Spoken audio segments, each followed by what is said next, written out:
Well, good evening, everyone. Well, good evening, everyone. Well, good evening, everyone. Well, good evening, everyone.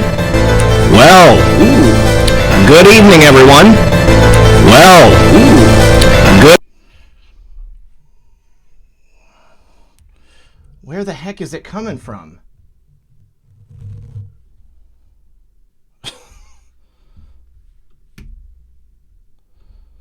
Wow. Oh, it's coming through his monitor. It's gotta be.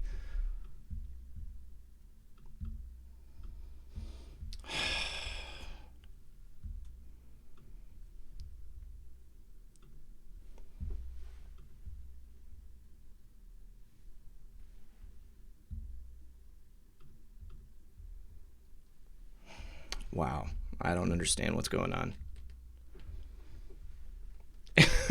It's like, I think it was coming through your monitor because I could hear it. Okay. All right, guys, sorry about that. We had a bit of a technical issue on a couple of different levels. So now it should be all good. We are coming through the correct monitors. We have the correct microphones. And I need to read this disclaimer. RPN is not responsible for the views, actions, or opinions of its guests. Advertisers as well. And any appearance on RPN is not to be considered an endorsement, and information contained herein is not to be construed as medical or legal advice. So please do your own research. And all of that said, I do want to let you guys know that some very good friends of mine, Justin Faull and Chad Riley from Fourth Watch Films, are here in the house tonight.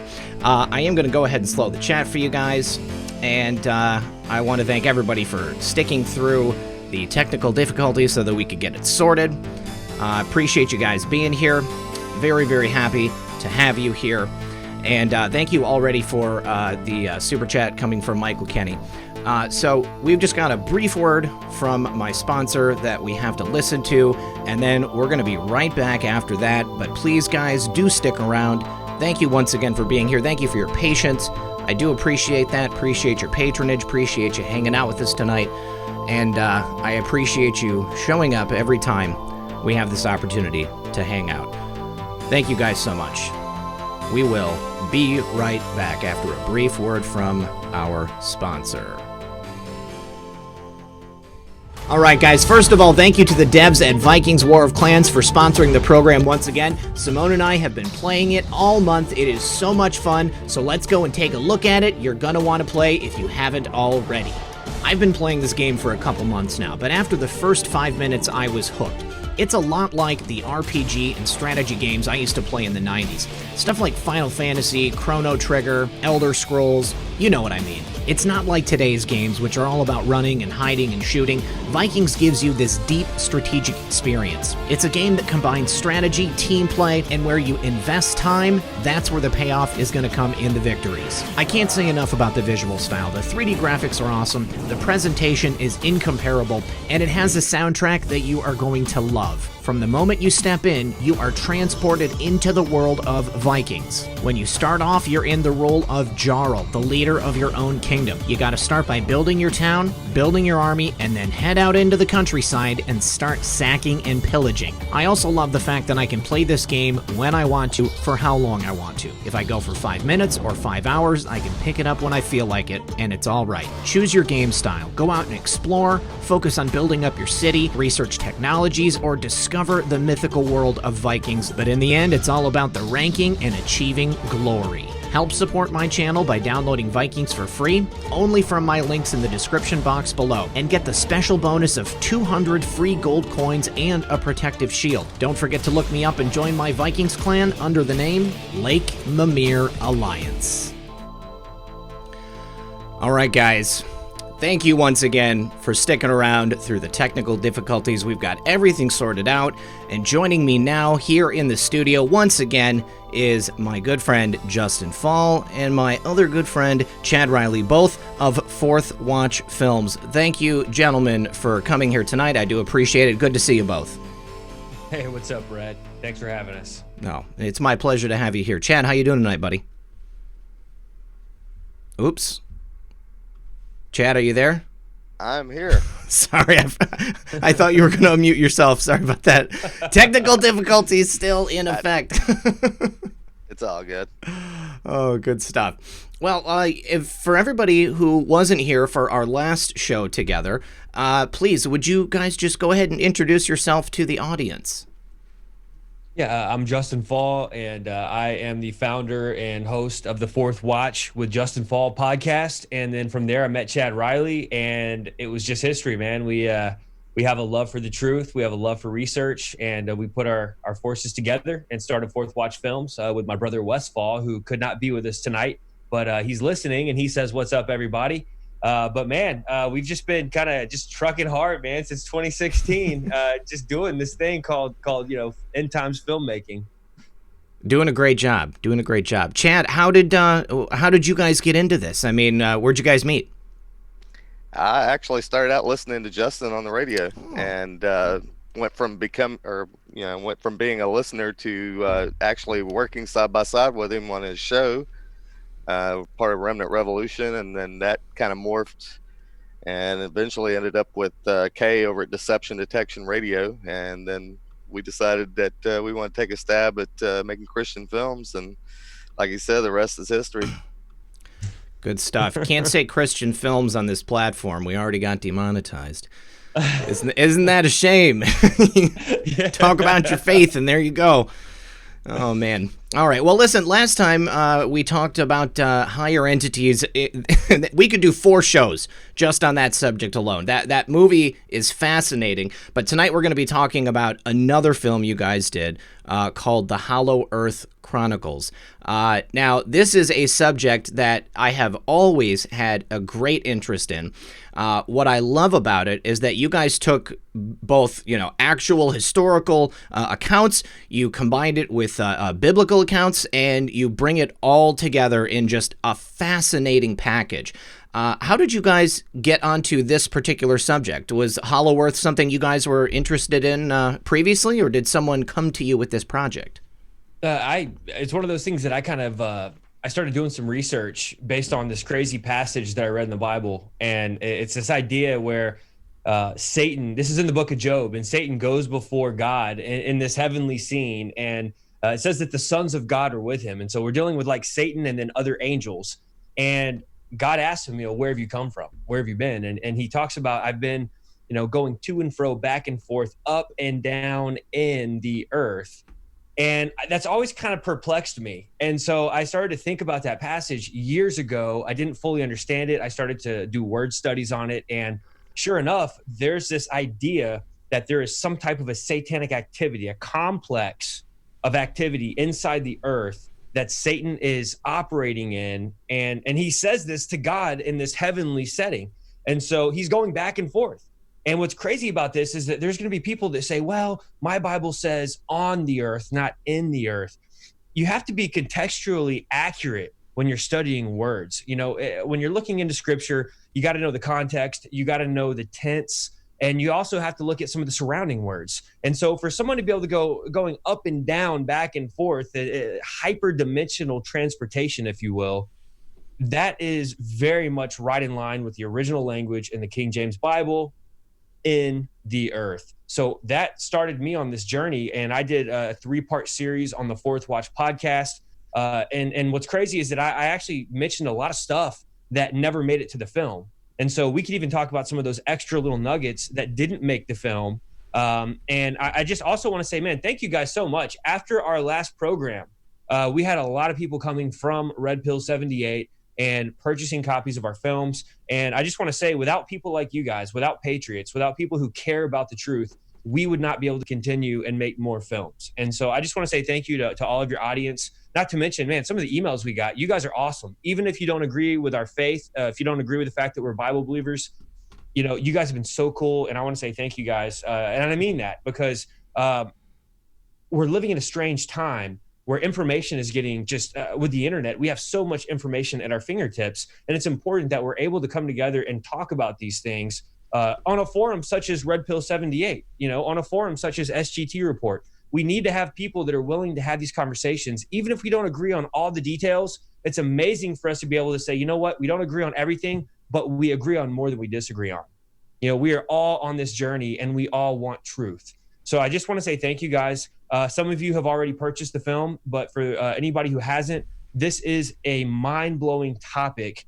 And we did this film in the vein of Ancient Aliens. Like we shot it very much like Ancient Aliens is shot. We edited it very much like that. A lot of B-roll, a lot of visuals. And there's so much to cover here. I mean, look, I've got like 15 pages of notes.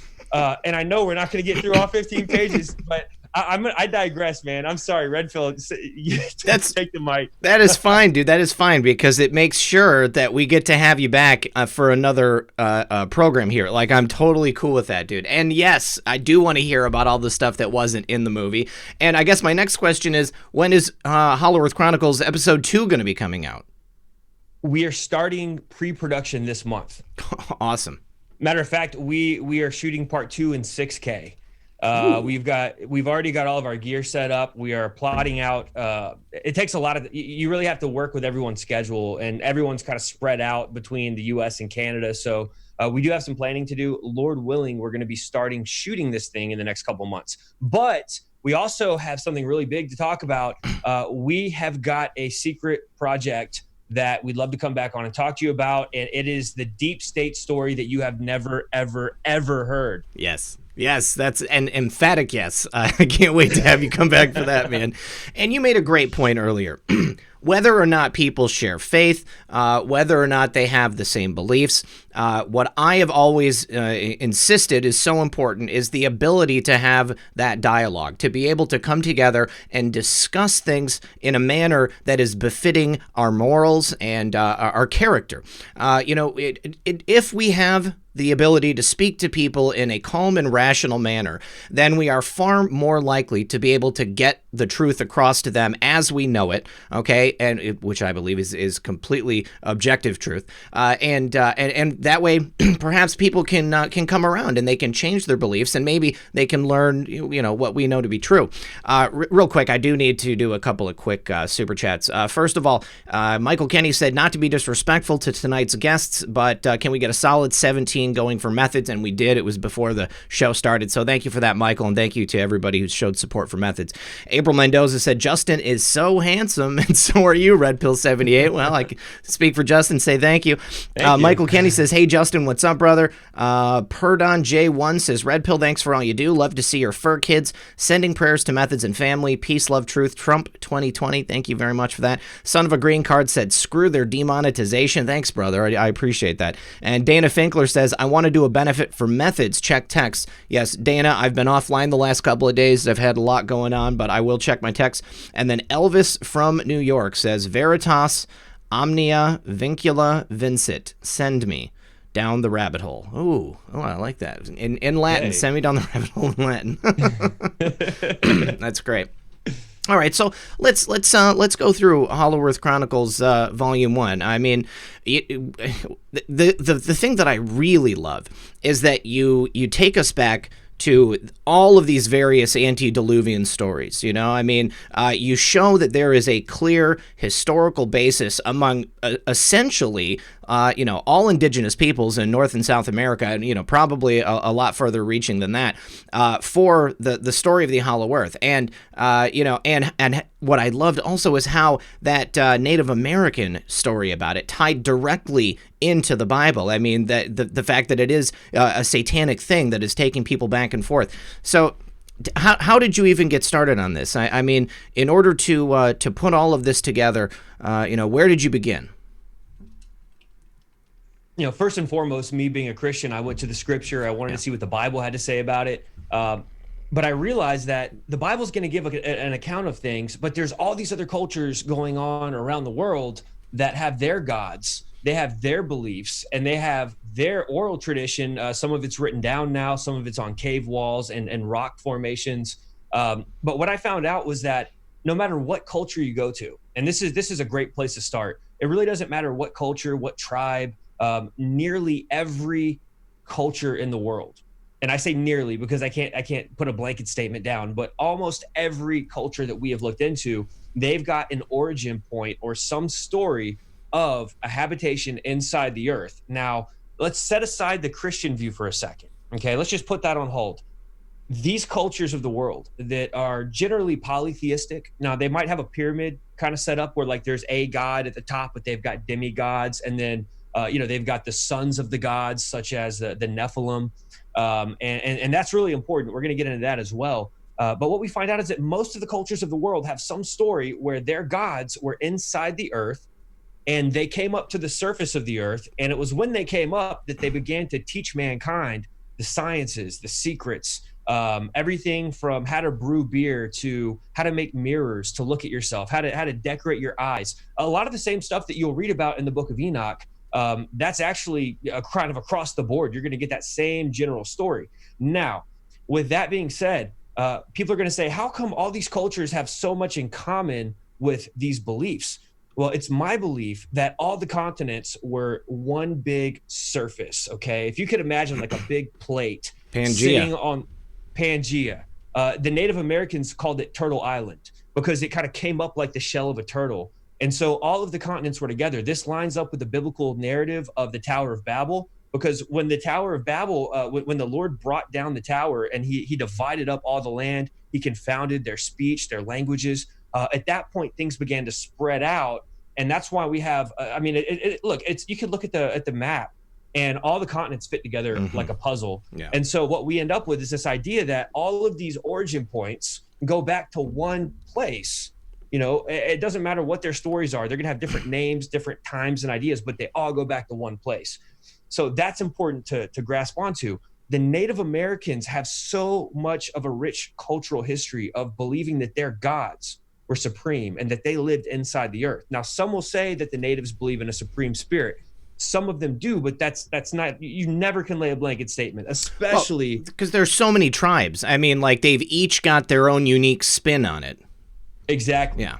And so what we found was that the common denominator was that the gods or the advanced civilizations were inside the earth.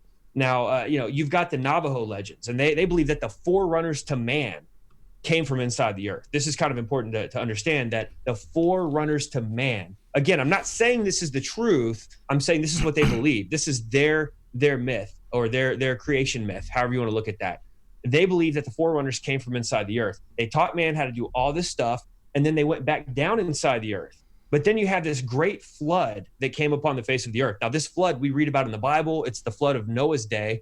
And what happened was water, the Bible says that water was coming up from inside the earth and from up here. Mm-hmm. Now, what's interesting is that when you consider the biblical cosmology, and I'm sorry, some people don't like when I say this, but if you could pierce through the firmament, look, whatever you guys, I don't know, Red Pill, I don't know what your beliefs are on this, and I'm not here to debate, but if you could pierce through, you look like you want to comment. Oh, I believe in a ball earth. I'm just going to say it out loud. But in my mind, the atmosphere barrier, that could be a firmament, I guess it all depends on, there's a lot of different variables, and it's a difficult thing to bring up because, people either, believe one thing or they believe the other thing, and they get very, very upset about it. Either way. I'll be honest with you. I'm not in one camp or the other. I don't put a name on what I believe, other than I just, I try to make as much sense out of scripture as I can. I feel you there too, and, one thing I did want to say about,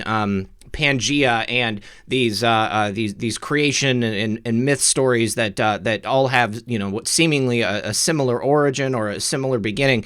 I've always Pangea is a fact to me. So you've got all these continents that go together.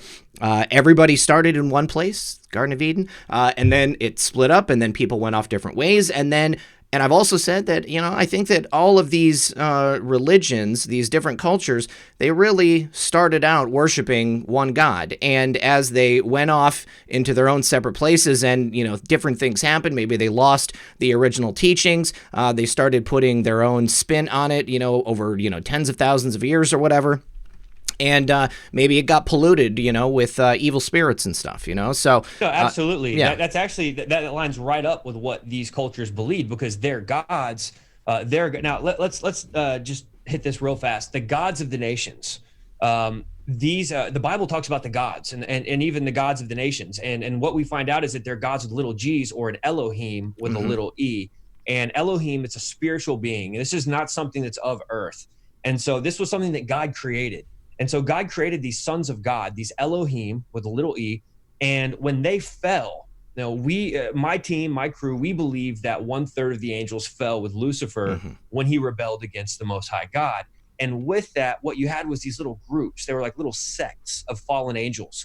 And some of them were higher ranked than others, and they began to start their own religions. Right. They didn't care if they were getting worshiped directly. All they cared about was that Yahweh, the Most High God, they cared that he wasn't the one getting worshiped, because they now had rebelled against him. Yeah. And we see this in the New Testament, where Paul talks about it's not an idol. It's not the idol that has danger. It's actually the demon that's behind the idol.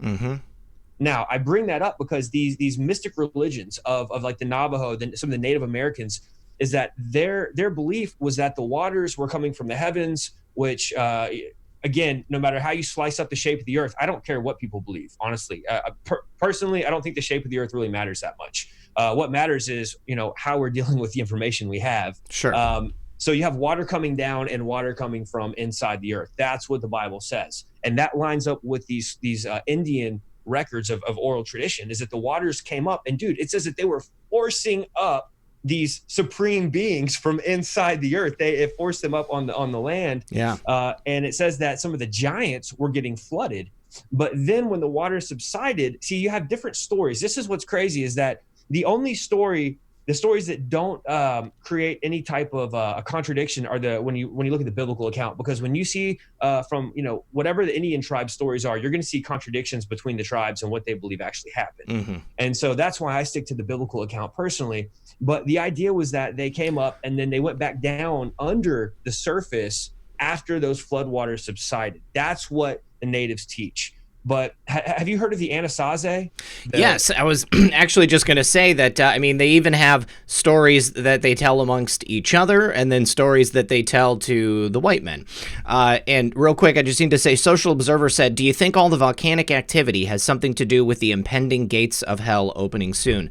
I don't know. Yes. Okay, that's absolutely. Good. And then God's Daughter, thank you for that. And Daniel Turgeon said, Q has said research the Keystone. I may have researched the Keystone. I may have stumbled upon something from the 1960s on this, waiting to verify, and then I will release if it's relevant. If you are talking about that document that Thomas read the other day, it was from the boards. I want to get my hands on it, so please, redpill78@protonmail.com. I believe that all Thomas had was just the posts from the board. But yes, continue. So you have this group called the Anasazi, or the Anasazi, depends how you want to say it.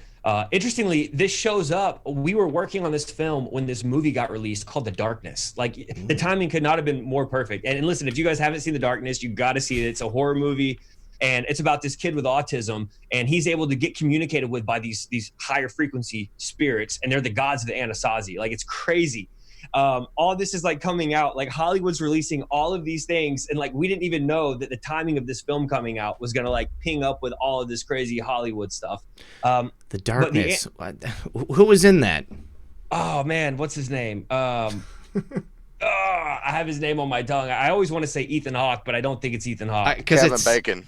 Kevin Bacon. Kevin Bacon, the Baconator. Hey, we used to play 6 Degrees of Kevin Bacon all the time in high school. But hang on, I feel like I saw it. Now I have to know. The Darkness in 2001. I think it was like 2000. No. Oh no, that's the others. What? Here we go. No, 2016. Yes, 2016. Yeah, 2016. And we shot we shot most of it in 2016, but we didn't have it finished until late 2017. Okay. All right. I haven't seen it. but it's crazy because this group of Indians, this tribe, they have this big mystery surrounding them. And the mystery is that they just disappeared overnight. And scholars and historians have tried to figure out what exactly happened. Well, we interviewed Tom Horn, who was out in the Four Corners area, and he had some connections that he made. So he was able to sit down and have some face-to-face meetings with medicine men and some tribal descendants who had some stories that they gave the official stories, but then they gave the unofficial stories as well. Like kind of like if you're in the inside circles, this is what we really believe. And Well, so it was also had a lot to do with Tom knew a lot of the actual oral traditions. Yeah, he And was deep.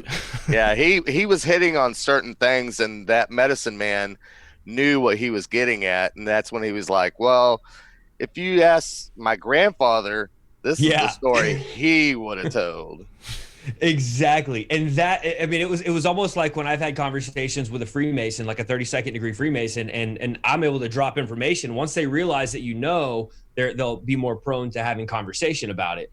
And so what we find out was that this group, they disappeared practically overnight, and they left behind bags of salt and weapons. Now, if you study the culture and the time period, like salt in this time frame was like gold. Yeah. Like salt was extremely rare and valuable. And so people said that, they would not have just disappeared on their own and left the stuff behind. Like something major, there was some type of a cataclysmic event that took place, but it only affected this tribe.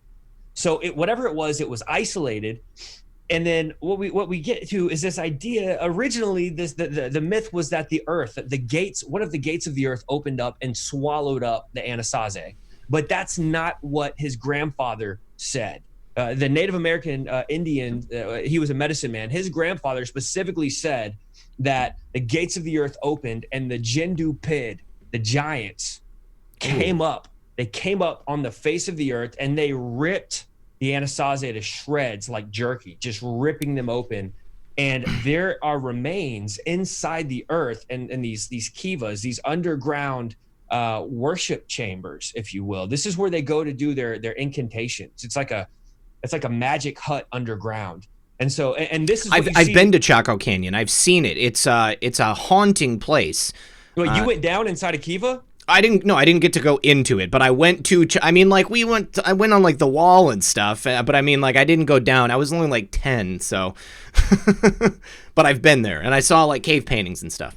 Well, it's crazy because the idea was that not only did they disappear overnight, but the idea was that they left the Four Corners area, went to Chaco Canyon. That was the official story. But then you find out that this particular Indian's, grandfather, he tells a different story that lines up with what Tom Horn knew. Mm-hmm. And so after the Jindu Pid, these giants. Now, can I digress real fast? I just want to make sure that everybody understands that giants are real. There is historical evidence. The Smithsonian has covered this up. Lovelock Cave.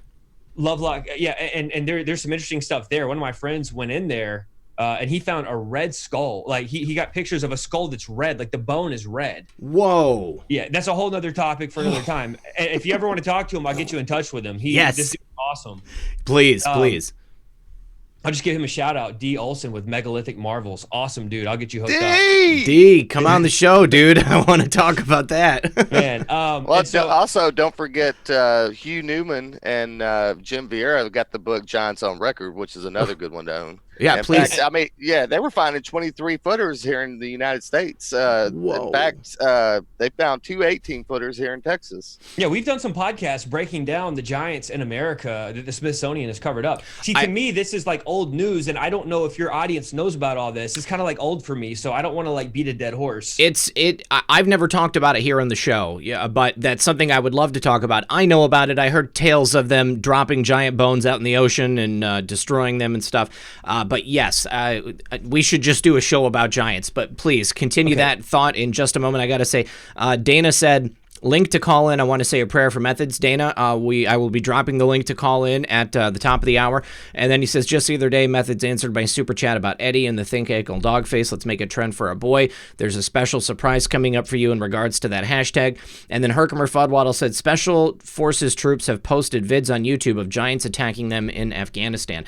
I heard a story about that. I never saw a video of it, but heck, man, I would love to see that. Can you remind me when we get to a place in the timeline tonight, because we've got some events that we need to cover from eyewitness accounts in Iraq. Please, yes, definitely. And he's probably referring to the Kandahar giant as well. You got the Kandahar giant, and you've got some other things that I want to get to. Okay. But just for your audience's sake, Genesis chapter 6, it's really imperative, and I just want to give a quick crash course here.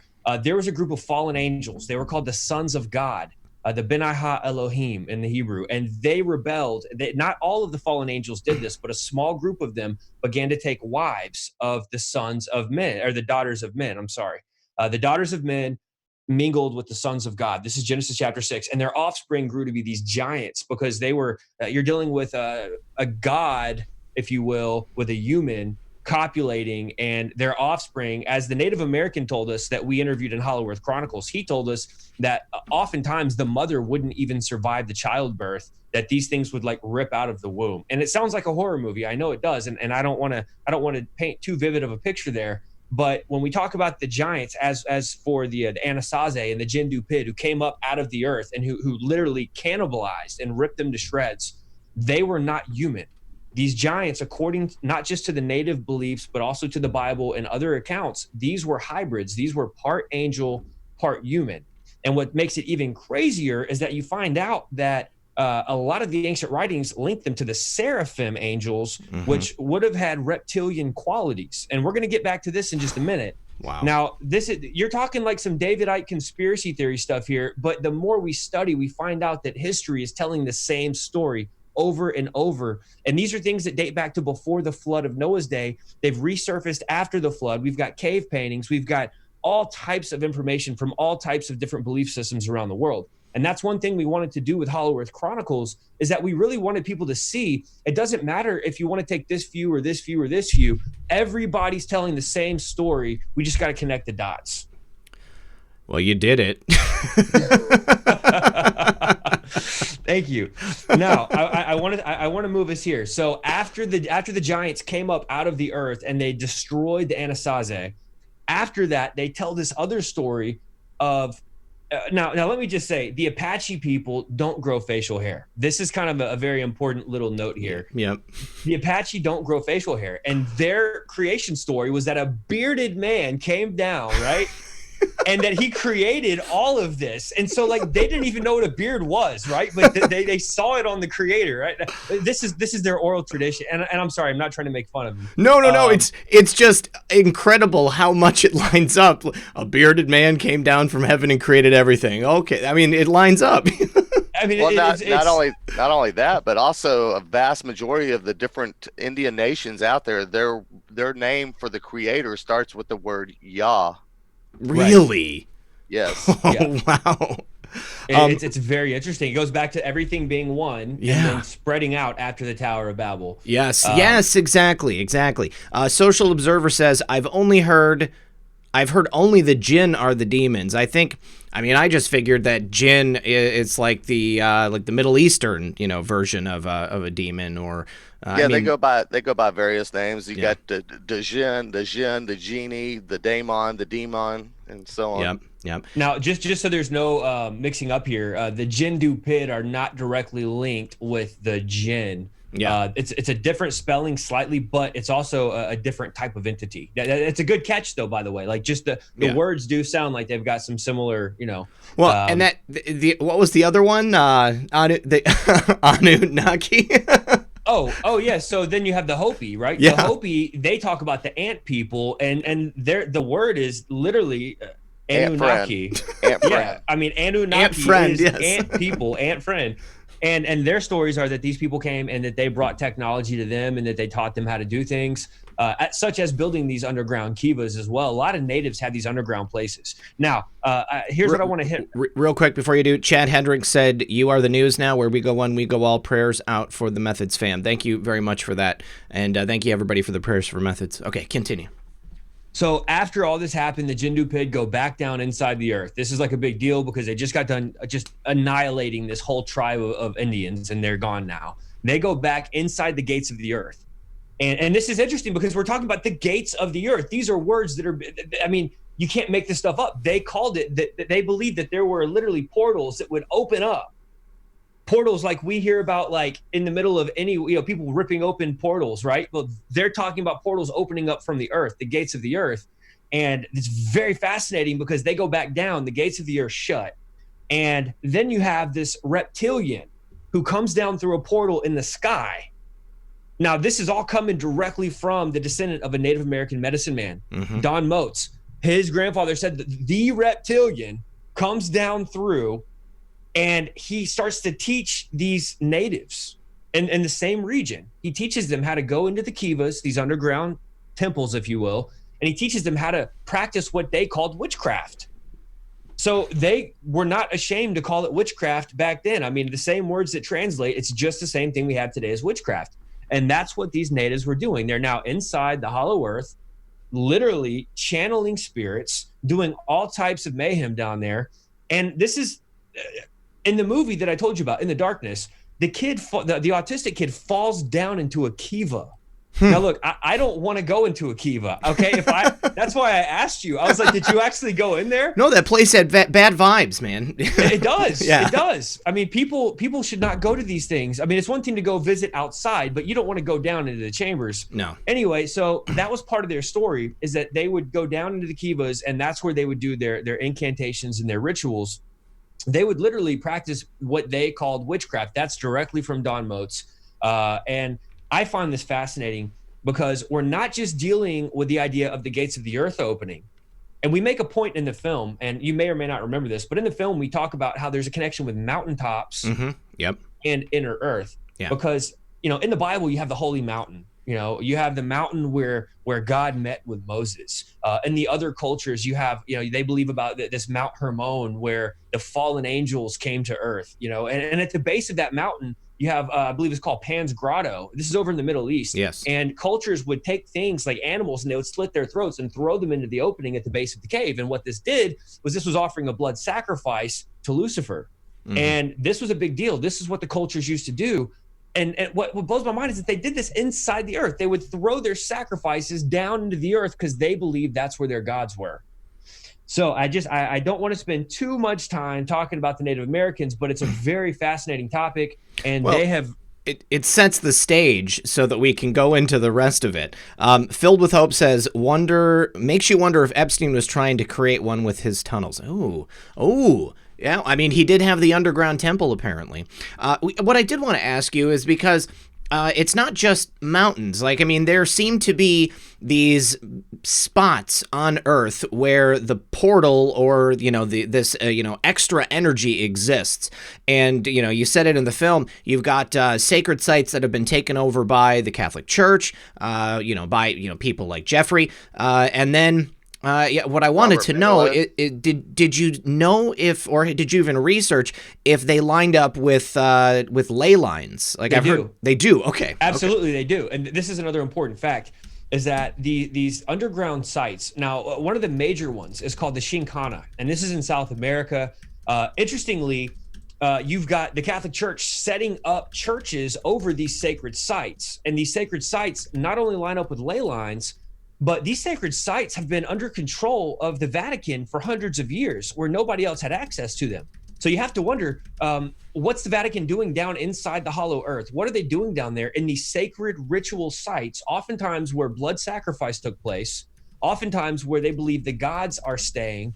What's the Vatican doing down there? Why do they need sole ownership of that area? And why are they keeping it cordoned off just for them? Mm-hmm. Secondly, why did the Vatican go to court and fight the natives to get Mount Graham?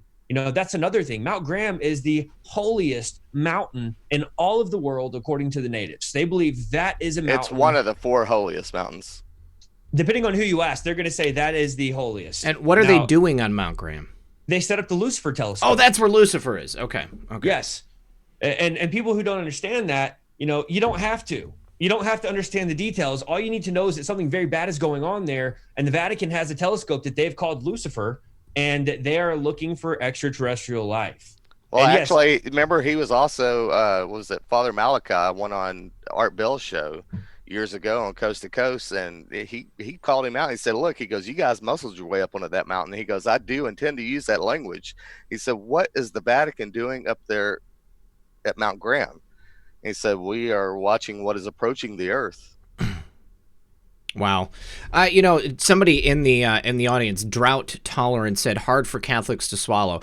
I just want everybody to know the distinction between corruption in the highest levels of the church, other religions, government, business, banking.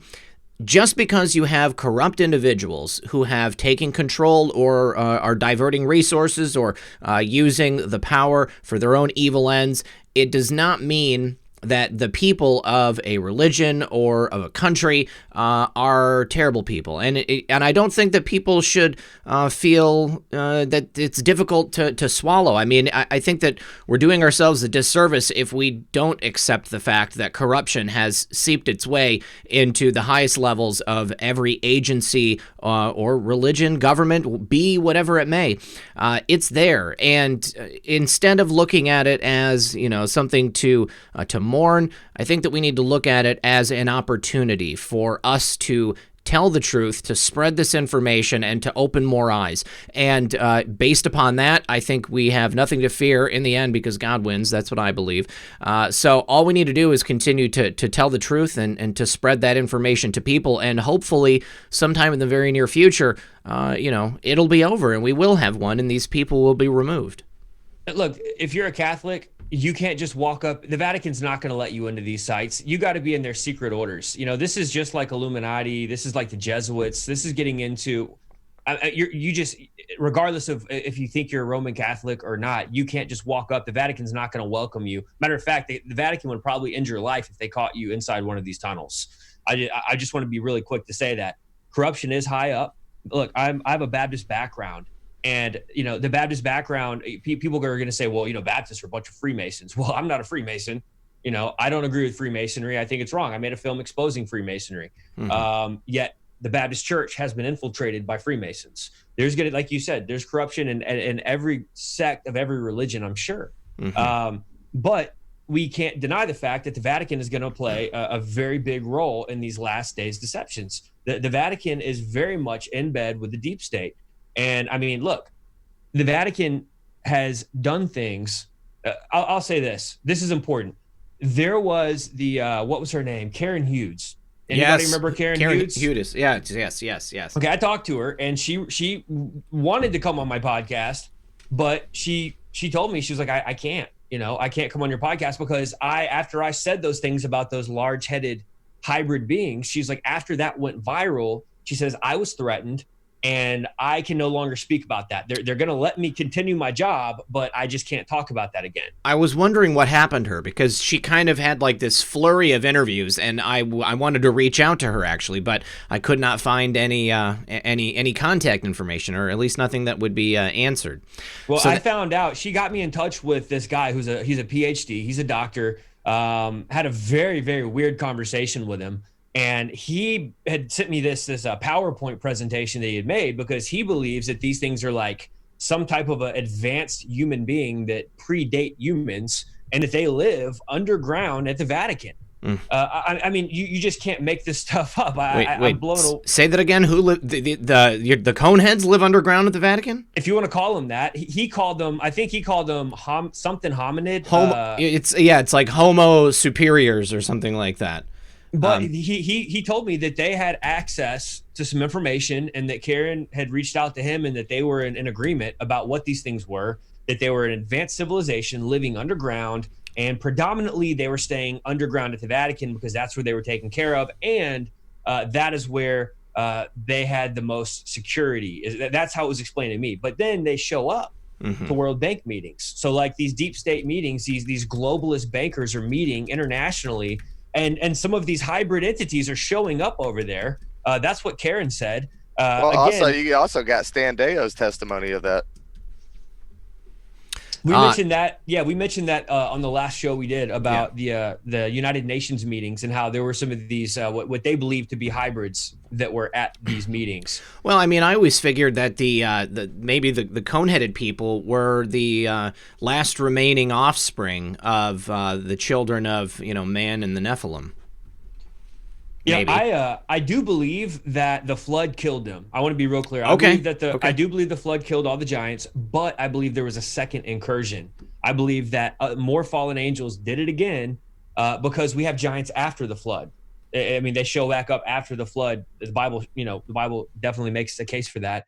But I want to talk about this whole idea of, what does the deep state want to do with the hollow earth? Like, I think that this is like, if people really dissect this idea, they're going to realize that this is a political move and it's a religious move by the people who run the world. They have always wanted access to the hollow earth. And let me just break this down real quick. We are going to kind of shift into this idea of the Nazis, because then you can't talk about hollow earth without talking about the Nazis. And I want to apologize if this seems kind of back and forth in different places. No, it's a huge story. Yeah. It is, and really you're going to get the best out of watching this film, because the film, we actually put it down in a cohesive timeline for somebody to understand. And while you're mentioning that, I just want to go ahead and drop the link yet again to purchase the films from Fourth Watch Films. This is a link directly to Vimeo, and also thank you to real Red Pill 78 girlfriend for becoming a member. Thanks, honey.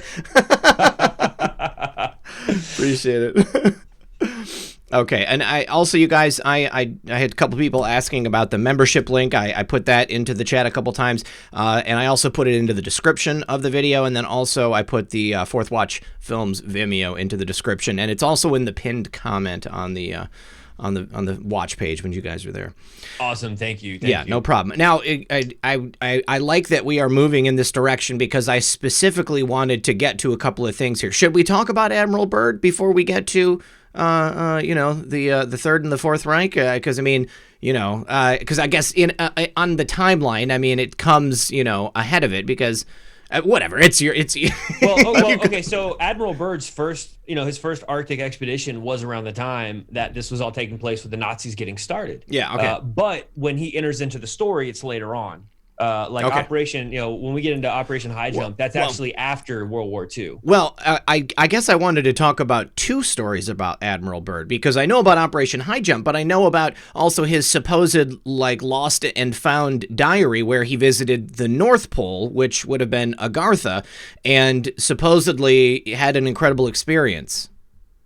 Okay, well, yeah, we'll go ahead and hit Admiral Byrd. Okay. No, this is good. Admiral Byrd was extremely decorated, and everybody watching this, if you have grandparents that are alive or great-grandparents, chances are they're going to know who Admiral Byrd was. Richard Evelyn Byrd. He is a household name for, people that were born back in the day. I don't want to drop dates, because I don't want people to feel like I'm calling him old, but he's a boss though. I mean, Admiral Byrd was a household name. I mean, look, not only was he on postage stamps for the USA, there were several international postage stamps that honored Admiral Byrd. Okay, the guy was a legend. Well, I mean, he was the first to cross the North Pole, I believe, and then he was also the first to visit the South Pole. Hold that thought.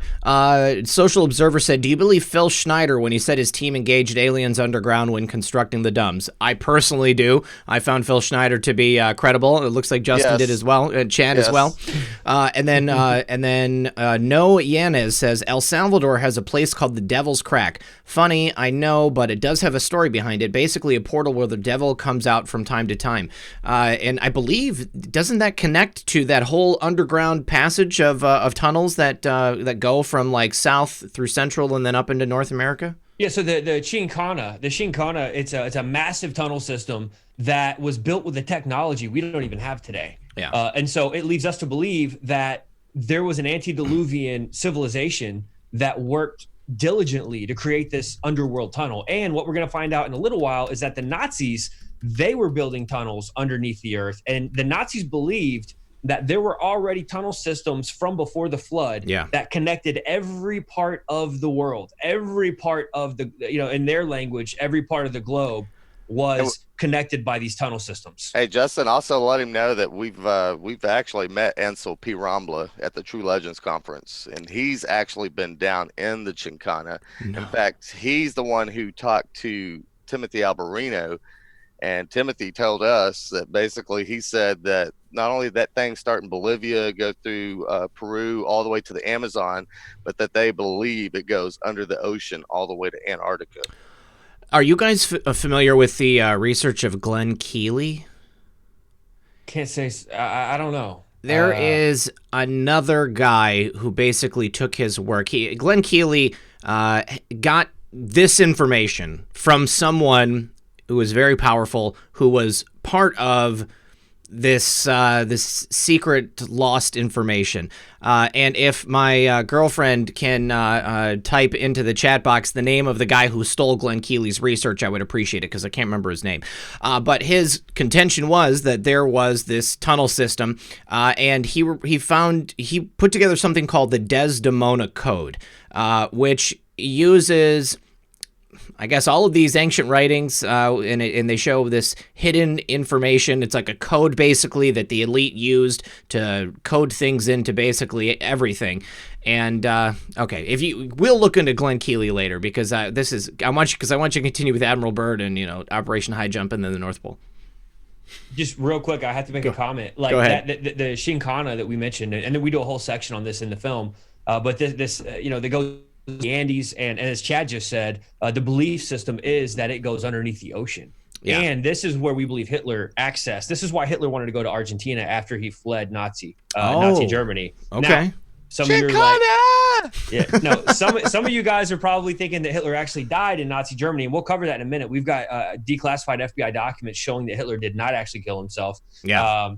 And we'll drop those document numbers when we get there. I love declassified documents, by the way. Yeah, me too. Black Vault's my favorite website. Yes. Okay, so the guy who stole Glenn Keely's work was Alan Watt. Yeah, we know. I don't know Alan Watt, but I'm familiar with Alan Watt. Yes. I should say allegedly. I don't want to get myself in trouble. There's some leanings towards that, but yeah. Okay. I'm sorry. Please continue. We're going to jump into Admiral Byrd here. Admiral Byrd is extremely decorated. He was a household name for my grandparents' generation. I'm 36 years old. My grandparents' generation, they all knew Admiral Byrd. Matter of fact, he was looked at as a hero, and he was a Freemason. From our research, he was highly connected with what we would have called the shadow government in those days. And what's fascinating is that Admiral Byrd, he has this. There's this diary that surfaced, and many people don't believe it's authentic. But what's crazy is that it lines up with some personal testimonies that we received. And so I just want to break this part down. Admiral Byrd is flying in the North Pole region, we'll just say the Northern Arctic region. And all of a sudden, he's got his guy, he's reporting back to base camp, and they're talking about, everything that they're documenting everything on a timeline, because that's what you do.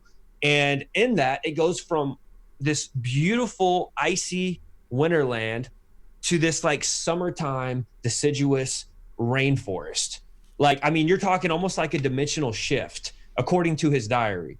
And in that, all of a sudden, it's no longer ice and snow, and it's not cold anymore. He's now looking at waterfalls and trees, and what he says was a woolly mammoth alive, not frozen. And somebody who was in the film, his grandfather, or it was his grandfather, who actually saw a reel in a movie theater showing a clip of that.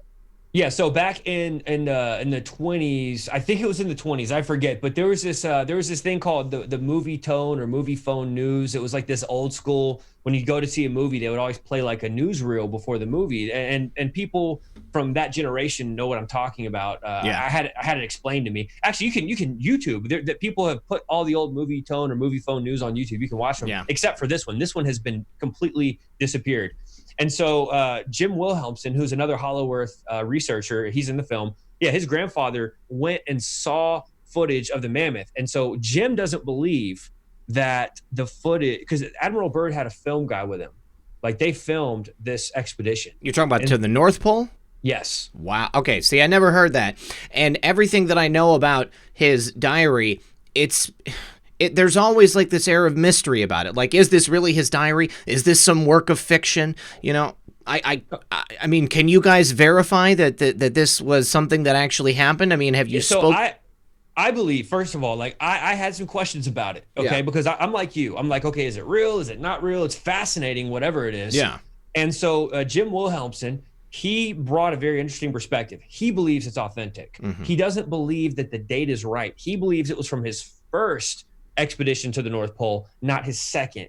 Now, this would line up with the story his grandfather gave, because his grandfather, saw that his grandfather was a Hollow Earth fanatic. He raised Jim Wilhelmsen to be. Chad, are you vaping over there, bro? No. Okay, that's me, but maybe he is too. Dude, it's loud, bro. Sounds like static in your mic. You're the only one who could hear it. I muted it for the audience. Okay. Sorry. Anyway, no, it sounds like somebody's over there, like, performing a ritual. Okay, I'm sorry. It's okay. Okay, anyway, so his grandfather says that he's in the movie theater and he sees footage of the woolly mammoth, and it went viral. Everyone began to talk about it, and then it got pulled immediately, and it never surfaced again. Wow. Now, this was back in I believe it was the early 20s, according to Jim Wilhelmsen. So there's a timeline contradiction. This is when there's a contradiction, it doesn't mean that something's not true. It just means that there could be a part of the dating of it that's not true. Sure. And so they could do that to obscure it too, or to take away any legitimacy. Exactly. And there might have been things that they were trying to hide about that expedition by changing the date. I mean, there's a number of possibilities here. And it's actually owned by a university. A university actually owns that diary. No doubt. Really. It's copywritten. But here's the thing. You can find various copies of it for free online. What we decided to do is we wanted to do something really creative. We wanted to do a dramatized version. So we hired some voice actors, and what you'll see in the movie is a dramatized Admiral Byrd's diary with sound effects. I mean, it's like old time radio. We wanted to kind of make it kind of like vintage feeling. That's so cool, dude. Anyway, he says that he's flying, and as soon as he gets into this area, let's get back to the story here. He sees woolly mammoth over here, and he sees waterfalls and all that. And again, this is the North Pole, right? It's like a dimensional shift that takes place. And then here comes two, what he described as discs, like UFOs, on both sides of his plane. And they have like swastikas, the Iron Cross, the Nazi, what we would call the Maltese cross. Which is an ancient symbol, we should say. Yeah, and by the way, the swastika is not a Nazi symbol in and of itself. It goes back to Buddhism and the Tibetans, which it's connected. We're going to see how it's all connected here in a minute. Yes, yes. So Admiral Byrd is flying. These UFOs come up, and they've got like these white guy pilots, like blonde hair, blue-eyed, like, what we call Aryan-looking pilots. And they communicate with him via radio, and they tell him, hey, you know what? Chill out. You're okay. We're going to take you somewhere. So electromagnetic forces start changing around his plane, and he no longer can control his plane. He's literally in control between these two UFOs, and they guide him down into an opening. And it sounded like something out of a sci-fi. It's crazy. There's like this crazy, like almost like and what do you call it's like at the airport, we stand on it and it just kind of moves you. A conveyor. Like conveyor belt. Conveyor belt. Thank you. I was going to say escalator. It's not an escalator. Going up. So, no, he was actually just going straight. Yep. So he goes down inside the earth, according to his diary, and they tell him that the master, this is where it's so crazy. They said the master wants an audience with you. Why does the master want an audience with an admiral with the federal government of the United States? Well, that's a whole nother story. There's a lot of weird ideas, but what we get from this whole story is that he's taken down, he meets with the master of Inner Earth, and he comes back with a message for the U.S. government. I'm trying to give a condensed version of the things that really matter. There's technology that's described in his account that tends to be beyond the time that it was written. Well beyond. And so when somebody reads that today, there's physics involved that physicists would understand today, but they wouldn't have understood back when the diary was written. Right. And so that's even more credibility to the story that this is authentic. There's something real about this, because they would not have had those physics back then. Or even the person who wrote the diary, even if it wasn't Admiral Byrd, if it was a friend who was recounting the story, he wouldn't have been able to explain those physics. No. Real quick, at that, Social Observer wanted to say that Epstein was sacrificing young children to the underground trafficking system via his temple on the island. That's the real aspect the DOJ wants to hide. Hopefully that's going to come out very soon. God's Daughter said thoughts and prayers for Methods, and Colleen Luce Wilson said the Nephilim also knew animals, in the biblical sense, birds and sea creatures. Can't drown a fish. Second incursion. Okay, so continue. Thanks, guys. Okay. Yeah, and she's making a reference to the Book of Enoch, where it talks how they sinned against the animals and the plants even. Yeah. You get into some pretty strange ideas of what they were actually doing. Well, they go further into detail on that in the Book of Giants. Yes. Now, Admiral Byrd, he comes back with a message from the master. And by the way, I don't believe this is the master. I believe that this is a demonic, very likely Lucifer himself, because Lucifer... if Lucifer is going to take time to meet with a human being, everybody blames the devil for everything. And I'm sitting back like, you know what?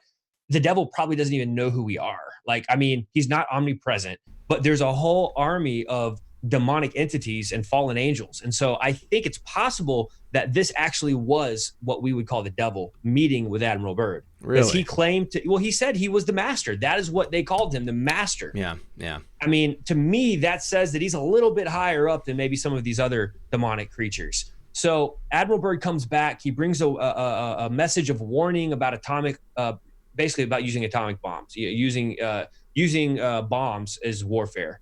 And the government silences him. They tell him, don't ever repeat this to anybody else. That's that. And don't, if you talk about this, you're going to be basically breaking, all these laws. So Admiral Byrd vows to never talk about it. Wait. Don't forget that also right around this time was the time that Forrestal supposedly had his nervous breakdown and was committed to Bethesda Hospital. And apparently he was talking about UFOs and the hollow earth, and then mysteriously jumped out of a 16th floor window and killed himself. Yep. Well, Forrestal, that's a pretty interesting story. But Admiral Byrd, he comes back, he says all this stuff, and he agrees he's not going to talk about it.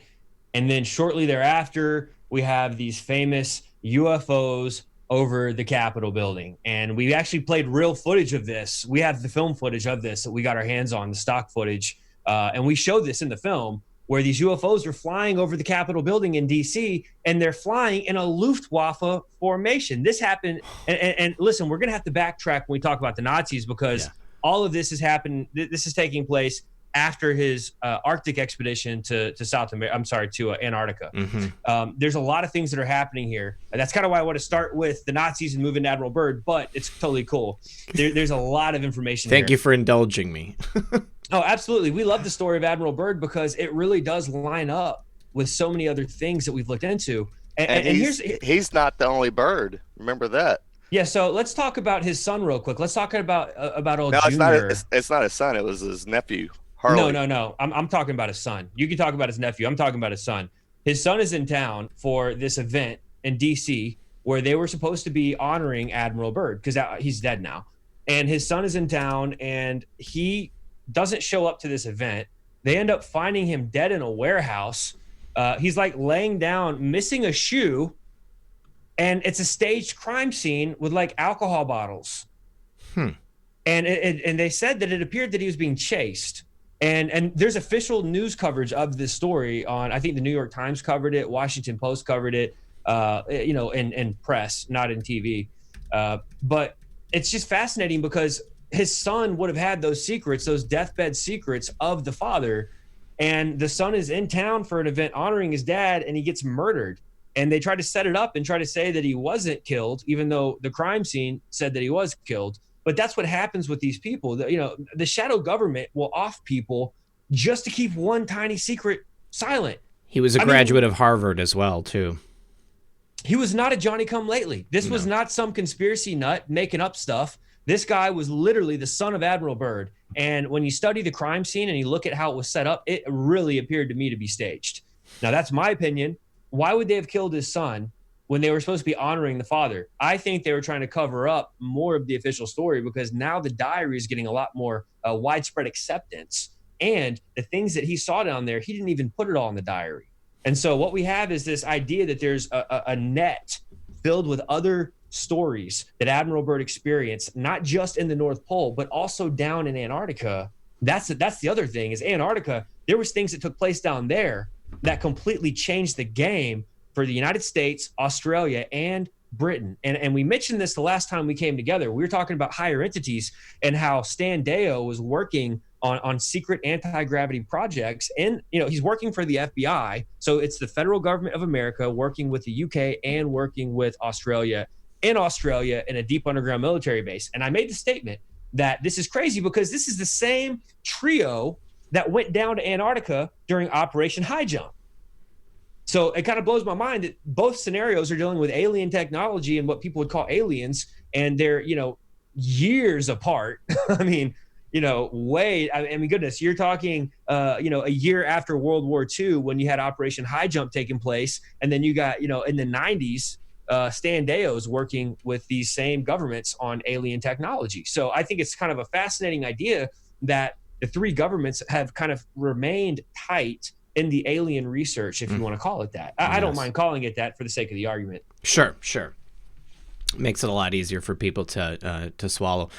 Man, okay, so let's talk about what happened with. Well, I'm sorry. Did we cover everything on the Nazis, or can we talk about Operation High Jump? Well, let's just do a really quick run through of what the Nazis were doing. Okay. The Nazis had a very peculiar belief that they were ancestors. They were descendants. That's why people are always looking at the Nazis like they thought they were the best race. And it wasn't about white people. That's a misconception. It's not about the color of your skin. You could be white, whatever. They believed they were descendants, that the Nazis themselves, the German people, that they were descendants of this antediluvian race. That means a pre-flood advanced race of hybrid humans called the Vrilja, Vrilja. The And Vrilja. this all stemmed from Theosophy. Oh, the Vril Society. They were following the works of Helena Blavatsky and the root races. And what's very crazy is that the Nazis had really taken a whole lot from Buddhism. Most people won't touch on this, but the Nazis really did. They adopted and they baptized their own versions of things from Buddhism, and they reversed the swastika. I don't know if you guys know this, but the swastika that the Nazis used was literally horizontally flipped. And what happened was the Hindus had a belief in the hollow earth as well. And the Hindus actually called it Aryavartha. And Aryavartha in the Hindi tongue is the land or the realm. Watch this, the land of the Aryans, the realm of the Aryans.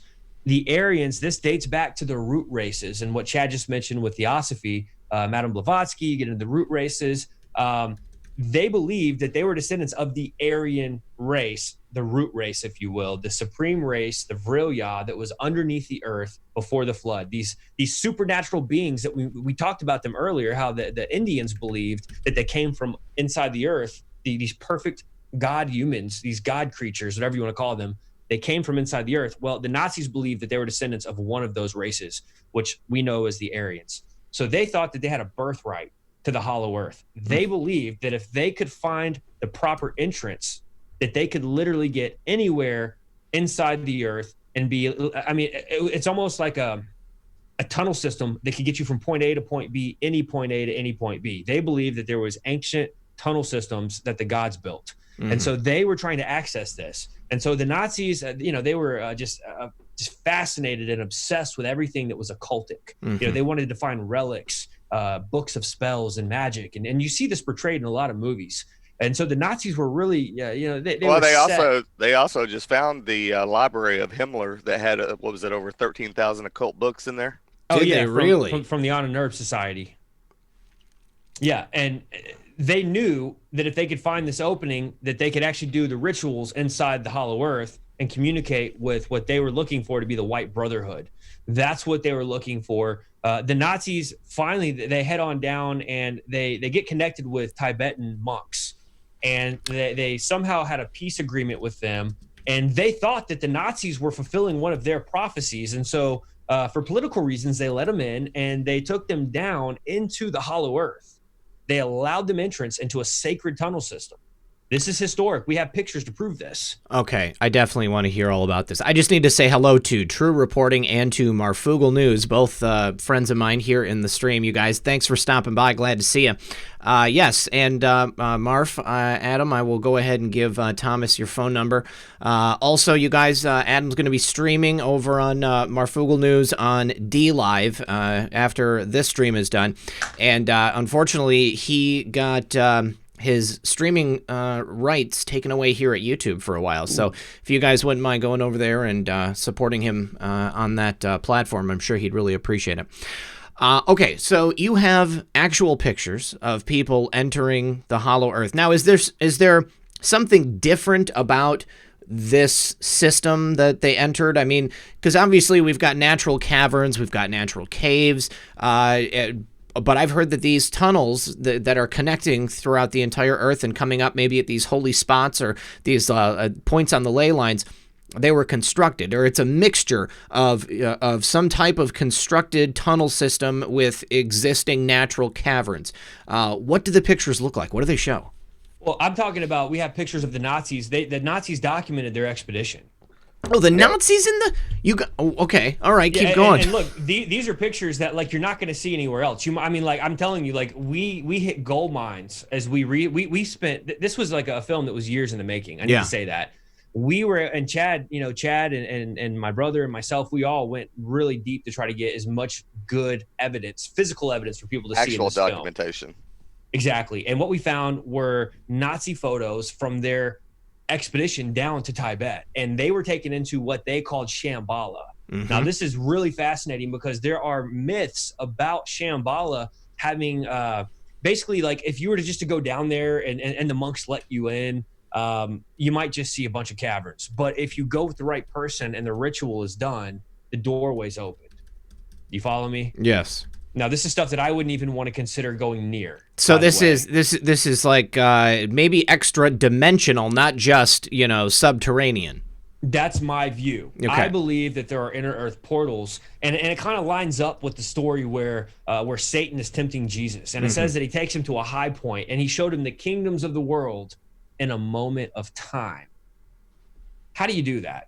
The Bible says that in plain English, and even when you go back to the Greek or the Aramaic, you're still left with the same puzzling idea that somehow Satan has the power to project something massive, an extra dimensional projection in a moment of time. And he did this to tempt Jesus to just lay down and worship me, bow down and worship me, and I'll give you all of this. And Jesus, of course, always refuted him with scripture, because that's what we do as Christians. We don't give in.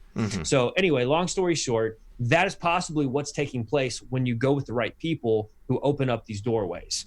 And the Tibetan monks, they were very much, I think they were called the Bonpo sect, actually. The Bonpo sect of the monks took them down there. It's my belief that they opened the door, the spiritual door, took them down, and the Nazis are on record saying not only did they find entrance to the Hollow Earth, but they met with the White Brotherhood. Now, this is not like some KKK group, okay? The White Brotherhood, we're talking about probably tall whites, the Vril Ya.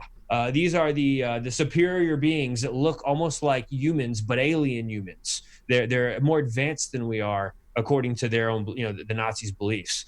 They believe they were descendants of these people. They met with them, they come back, and then what's crazy is they take a whole group of these Buddhist monks from the Bonpo sect, they take them back to Nazi Germany, and they knight them. If you study the way that the Nazis worked, they knighted people. It was really creepy. Wow. And they made them SS soldiers too. Yeah, they knighted them as SS soldiers, and now you have these Bonpo monks running around Nazi Germany, and they're all doing the same type of mystical practices.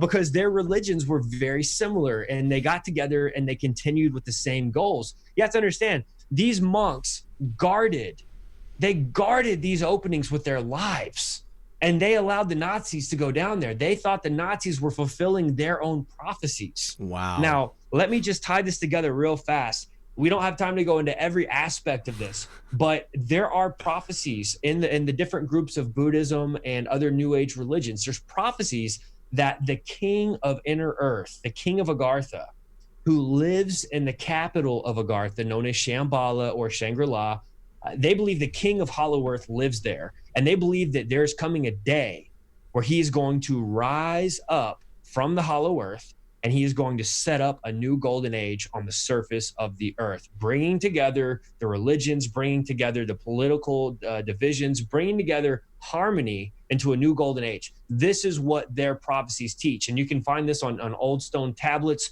We show a couple of them in the film. Bottom line is this: these prophecies are happening right now. This is what the New World Order is trying to do. The New World Order, the deep state, the shadow government, they're trying to bring together everyone under their rule, and they're trying to deceive people into thinking that they're all about peace.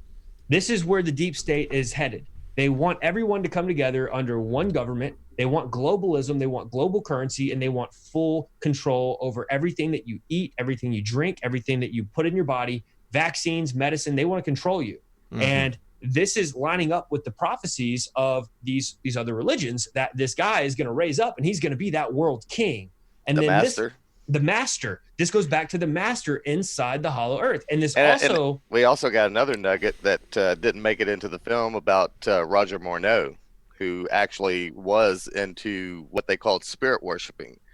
And he said that the guy that basically brought him in, he basically said that, look, we worship spirits. We worship Lucifer and his fallen angels, and they're just as beautiful as the day they were cast out of heaven.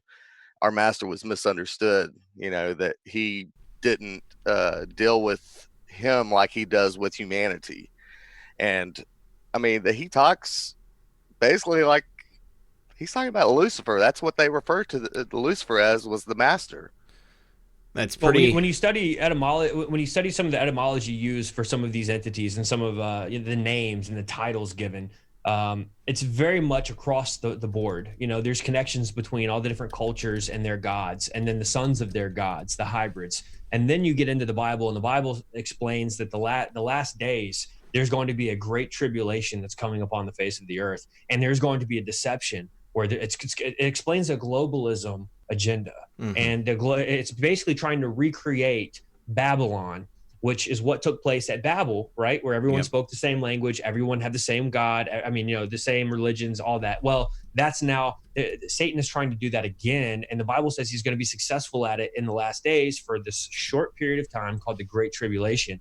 It all lines up. That's why this is so fascinating when we find out that the Nazis, which, by the way, the Nazis after the war, we have evidence that about 1 million of them disappeared unaccounted for after the war. And before the war, during the war, and after the war, it's believed that that 1 million plus Nazis were making their way safely down to base 211 in Antarctica. Mm-hmm. And we're about to get into Operation High Jump here, but let's just hit Operation Paperclip, Project Paperclip. We have to say this because this is one of the biggest shadow government moves. Look, the Nazis were already working in our government before the war. If Hitler had not, look, they were successful in South America, in Antarctica.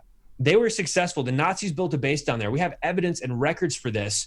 If the Nazis would not have been so successful in charting out Antarctica, it's possible that World War II would have never happened.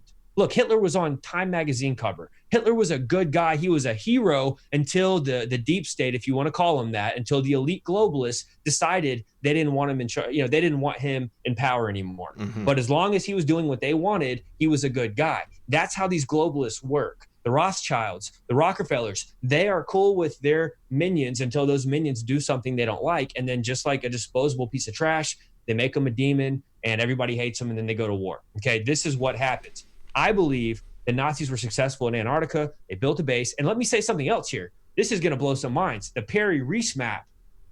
Oh gosh, it was like, I forget the exact date. It was in the 1500s. Yeah. The Perry-Reese map shows Antarctica without ice in the 1500s. Mm-hmm. Now, what if HARP technology, Tesla technology, what if there was fallen angel technology that was utilized to create an ice bed over this continent just to keep people like us out? That's a fascinating idea. I've never even considered that. That's very possible, though. I mean, considering what we know is going on down there, we know they've got antenna arrays down there. We know that they've got antenna arrays all over the world, and this is the kind of thing that they would be built exactly for. Real quick, Son of a Green Card said, can the guest please give us an explanation of spirit cooking and how it ties into this? Did that come up in your research at all? And then next, Social Observer said, is there a connection with China and the children of Cain with Hollow Earth? But first, spirit cooking. Did that come up at all? Not in this. I want to address spirit cooking when I come back on. It wasn't spirit cooking. That's not what I said. I said spirit worship. That was Roger Morneau. Yes. Okay. That's what I thought. I wasn't sure if he was confused or not, though. But no, for the record, on spirit cooking, we are going to get into that when we come back because, like, we're going to give you the absolute best groundbreaking deep state show. I mean, we're literally going to blow everyone's mind with the next show we're going to do, and I don't even want to drop nuggets. We can do the whole weekend, you guys, okay? So that we can really get into it. We'll do a Friday, Saturday night Fourth Watch Films extravaganza. All right, you guys heard it here first. Breaking news: Deep State exposed with Fourth Watch Films. We'll let you guys know a date. All right. Now, so the Nazis, we're going to move through here real quick. The Nazis, they went against something. Somebody didn't like what they were doing, and all of a sudden they were the bad guys. And I'm not saying that they were the good guys ever. I'm just telling you how the globalists work. The globalists decided, who installed Hitler, by the way. Hitler was installed. We break down how Hitler was installed. But look, after World War I, Germany was in shambles. Okay, Germany was completely in shambles, and this idea of rebuilding a nation. How can we rebuild a nation and have the people to feel empowered enough to stand up and take back their nation? That's what the Germans were looking for. And so the soil was really ripe for something to rise up. And what ended up rising up was the occult Third Reich. And they used magic, black magic, rituals, human sacrifice. All of these things were utilized in setting up this new state, this state. I'm trying to think of a way of putting it. It was like a godhead of occultism. Okay. Like we're not just dealing with like one little belief. We're talking about like they brought together, Dietrich Eckhart worked with Hitler and trained him in the ways of the occult and groomed him so that they weren't just like tapping into one little religion or another. It was a culmination of occult religions. They were trying to harness what they called the Vril. Yes. Okay. This was a power which is very much described. If you study what they wrote about the Vril power, it is almost identical to what they're harnessing down with CERN. Mm-hmm. This is another interesting connection of what the governments are doing right now. Yeah, because they said that a child with the power of Vril, if it was uncontrolled, that he could like literally decimate an entire army.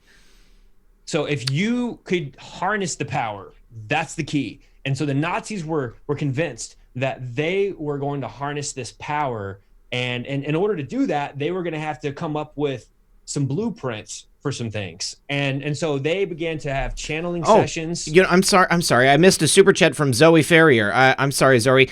She said, my oh my, this earthly realm is just so splendidly interesting. I still remember my pops reading Jules Verne's Journey to the Center of the Earth to me before bed when I was a wee lass. Thank you very much, Zoe. Sorry I missed you. I'm sorry. Go ahead. Keep going. No, that's great. You know what? A lot of people have read those books or that book and seen the movies. There was 2 movies made kind of loosely off of that, and very interesting stuff. So even as a kid, I was very interested in this. I want to say that, even though I didn't really research it fully back then, but this thing, this Vril power, Hitler and his people really wanted to operate inside of this power. They thought that if they could control this, they could literally create a utopia of occultism. The idea was to create this occultic utopia where everybody, you had free energy, it's crazy. When you start looking at the ramifications of the Vril, what it could, if it were even a real thing, what it could actually do. It's crazy. Well, even the Masons were talking a lot about this because like Manly P. Hall said that they would talk about the seething energies or the ether of Lucifer,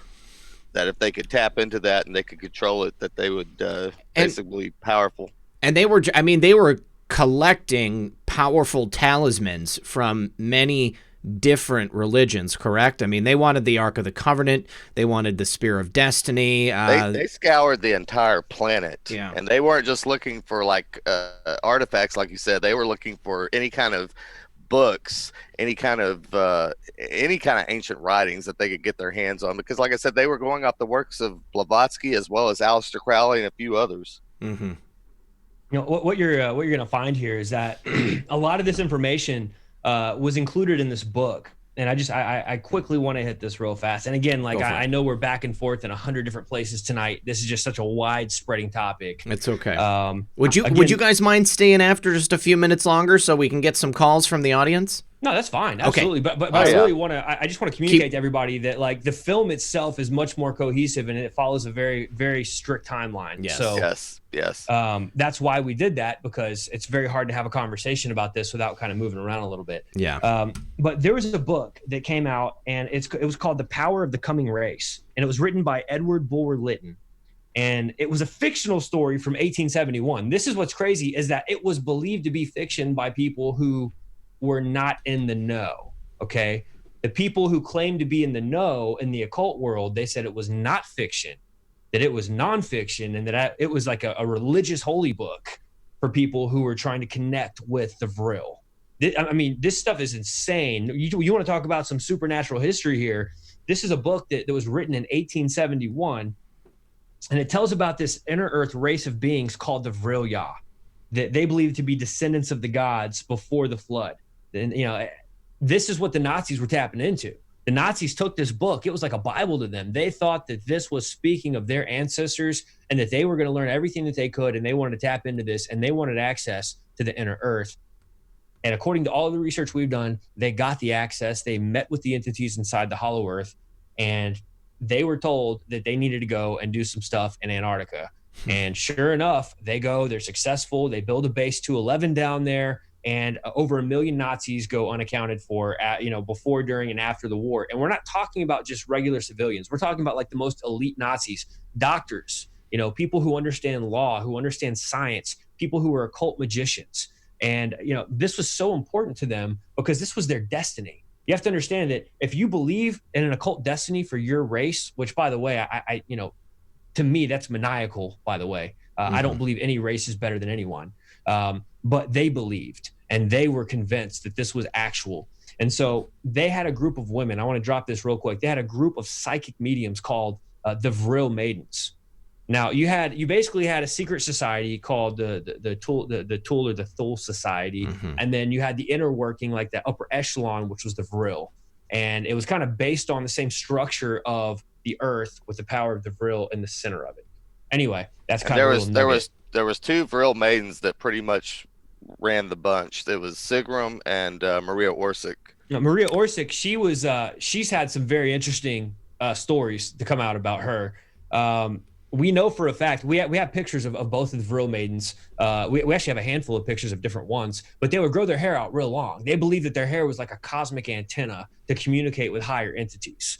And we explained that there's a little bit of a theory of that connecting to a Bible verse. We break that down in the film about women praying with their heads covered, for the sake of the angels. Some people believe that has to do with the hair of the woman. But anyway, that's just a little nugget there. The Vril maidens were entering into these psychic trances, and they were communicating with these spirit guides.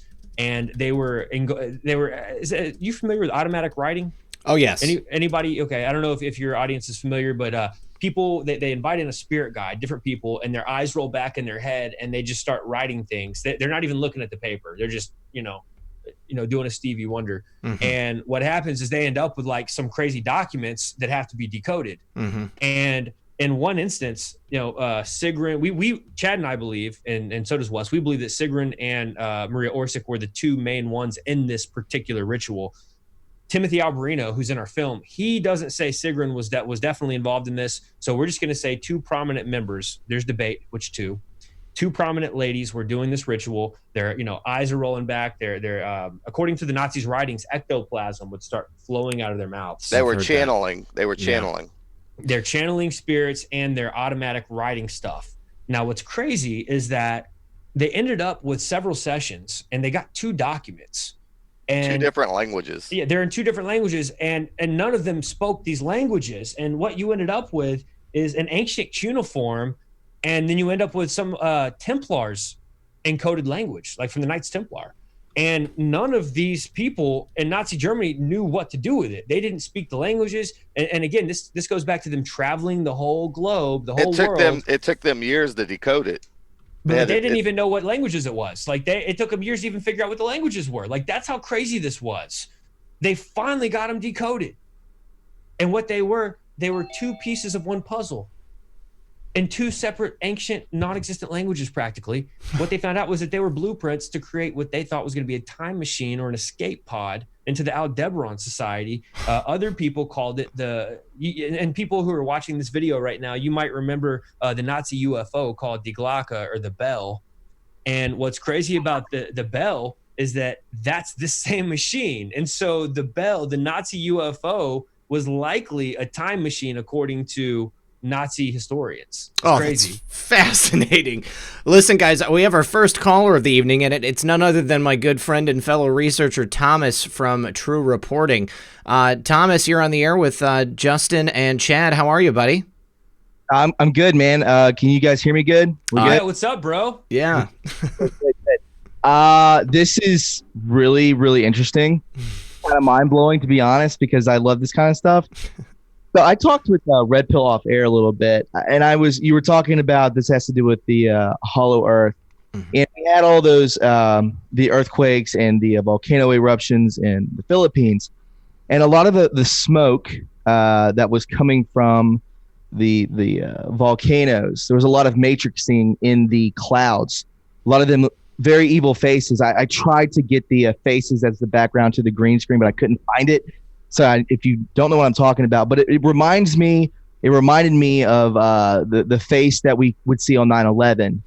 The face that was on the side of in the smoke. Yeah, there's a demonic exactly nature to it, for sure. Right. So with these volcanoes, and we're talking hollow earth and whatnot, I was talking to Red Pill Off Air. I've talked to a couple of friends.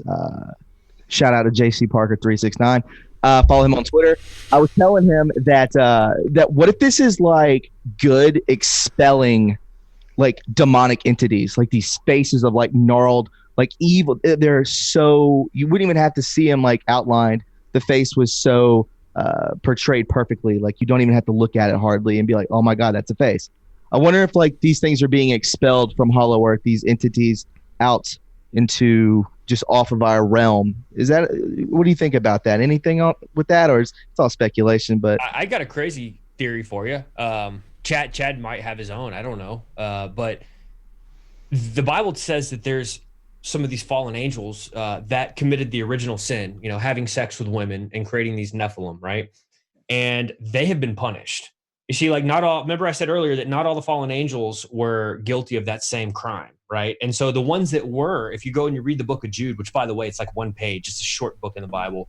And Jude talks about, the angels from that sin, that original sin, that they're bound in chains, awaiting judgment inside the earth. And so what if it's in these locations where these principalities, these fallen angels are bound by God, they can't leave that region. It's possible that that's almost a silhouette, if you will, of them in that place. See, now follow me just for a second. This is crazy, but the Apostle Paul, let me just dump my Bible for a second. The Apostle Paul talks about in Ephesians, and it's a whole book about spiritual warfare. Man, if you're not a Christian and you are struggling with some crazy stuff, just go read Ephesians and you're going to understand we're not battling with man here. Even the deep state, we are battling with demons and entities. We are dealing with principalities. And this is what my Bible teaches, and I believe that with all my heart. Paul says that it's the principalities. These are like higher ups. We're not dealing with like the president or his advisors, or Hillary. I mean, yeah, we're dealing with Hillary a little bit, but Hillary is just, all she is she's just being influenced by demons and fallen angels. And I mean, we know she practices witchcraft. I don't want to digress. My point is, we're dealing with higher entities that are demonic according to the Bible. And I believe the ones that are chained up inside the earth, awaiting their final judgment, I believe that these faces that you're talking about, they could easily be a silhouette of that thing, whatever it is, in the midst of that volcano or the midst of that cataclysmic event. There's a lot of cataclysmic events taking place, all around the world, right? And I mean, crazy also, stuff. like the whole thing about 9/11 that he was talking about, the shape that you see in the smoke coming out of the fires or whatever and stuff. We know that 9/11 was a blood sacrifice. I mean, absolutely. We break that down. Let's not go there right now because that's for our next talk. That's something totally separate. We'll hold Chad, on to that. Chad, don't get me started, bro, because I want to talk about that. On that note, guys, before we get on to the next comment here, just wanted to say a couple of thank yous here. We had James Mathis. He says that, Thomas, you should be on Table of Titans. I'm sure that Hulk and the guys would love to have you on there, dude. We'll make that happen. Gypsy Nurse Kathy said, I'm so glad I'm not the only one. The choice to know will be yours. Some things are so ugly when involving the children. I caution those who are not armored up not to indulge. Yeah, this is dark subjects that we're listening to and that we're talking about here. So, I mean, you've definitely got to put on that full armor and be prepared for everything that's going to come at you, because it can drive you mad if you're not careful. Chris Hawkins says, wow, this is a lot, and we absolutely need to be sifting through all this. Thank you, Jesus, for bringing us all together at such an amazing time. Thank you, Chris. And once again, I just want to suggest to everybody that you go and buy this movie, okay? I have no financial interest in these guys being successful. I simply love their work. They are amazing filmmakers and even better storytellers. The film is incredible, and you're going to want to watch it more than once. I've only seen it through 1.5 times, okay? And we're talking about stuff here that I know was in there, but I just didn't catch it because I'm, doing stuff while I'm watching it. This movie is incredible, you guys. And then Floricio said, great show tonight. Love your guests. My prayers are with Methods too. Thank you so much, Flor. It's great to see. I really do appreciate you being here and appreciate that super chat. Social Observer says, did Jack Parsons and Crowley work with Hollow Earth entities? This is taking us back to our last program we did together. Answer that before I go on. we have to put this off until our next talk because listen, there's so many things that I want to say right now, but we can't because we're trying to make a resource available for everybody before we talk about it. And so secret project. No problem.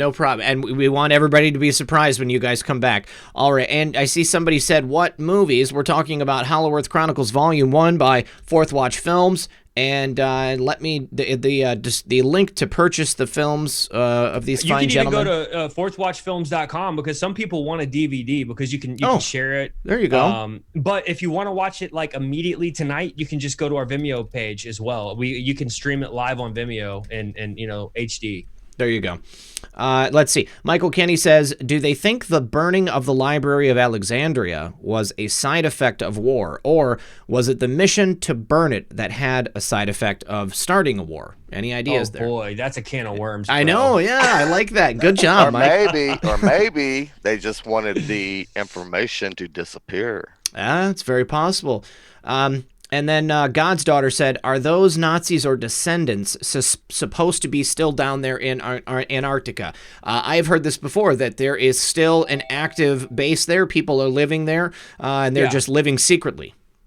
Okay, so let's wrap up a couple of these things to answer that question. Go ahead. So Operation High Jump takes place, right? Mm-hmm. So, roughly a year after World War II officially ended, you've got this thing we talked about where the U.S. government, underneath Admiral Byrd, goes down with the British government and with Australia. They go down to Antarctica, and their whole thing was they wanted to go down to try to conclude the war. Okay, this is the unofficial story. This is not the official story, by the way. The official story was that they were going down on a research mission, but they were going down there with exploration ships. I mean, they were armed for war. They were armed to the teeth for war.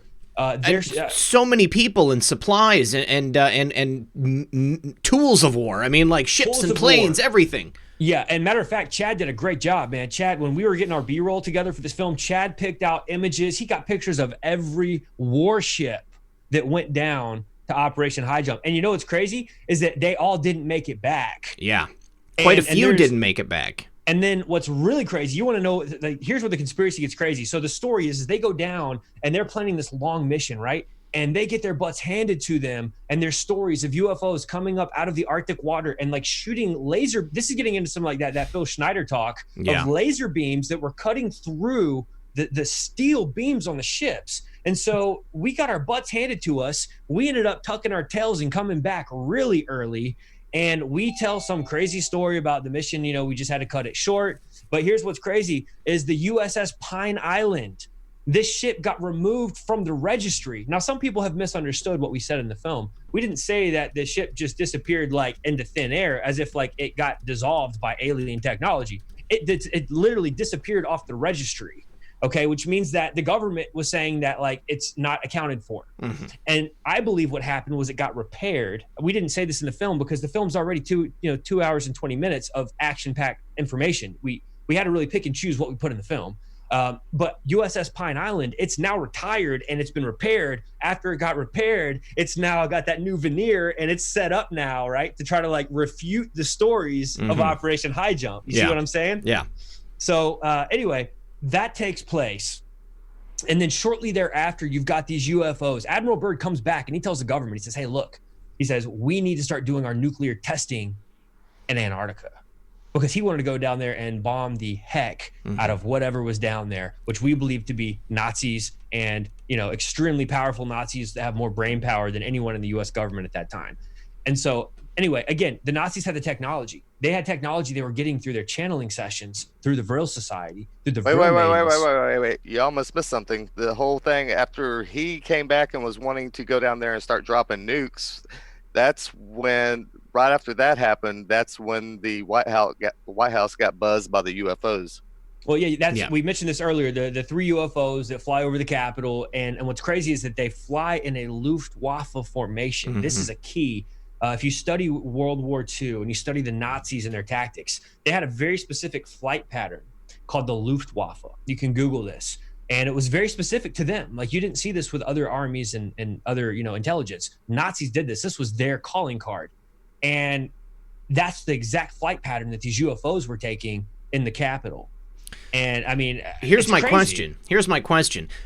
Did the Nazis get the information to create the Luftwaffe pattern from these higher entities, or were the spacecraft that were flying over Washington D.C. piloted by Nazis?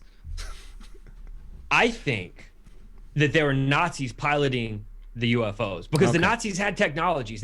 Look, I know it'd be way cooler if I said aliens were piloting it, right? But no, I mean, either way, it's pretty sweet. Listen, I believe the Nazis were definitely there's research that we couldn't go into in the film, such as like where the Nazis, like the first UFO crashed and the reverse engineering. There's a lot of things that happened in Germany. Germany has a rich history of this stuff.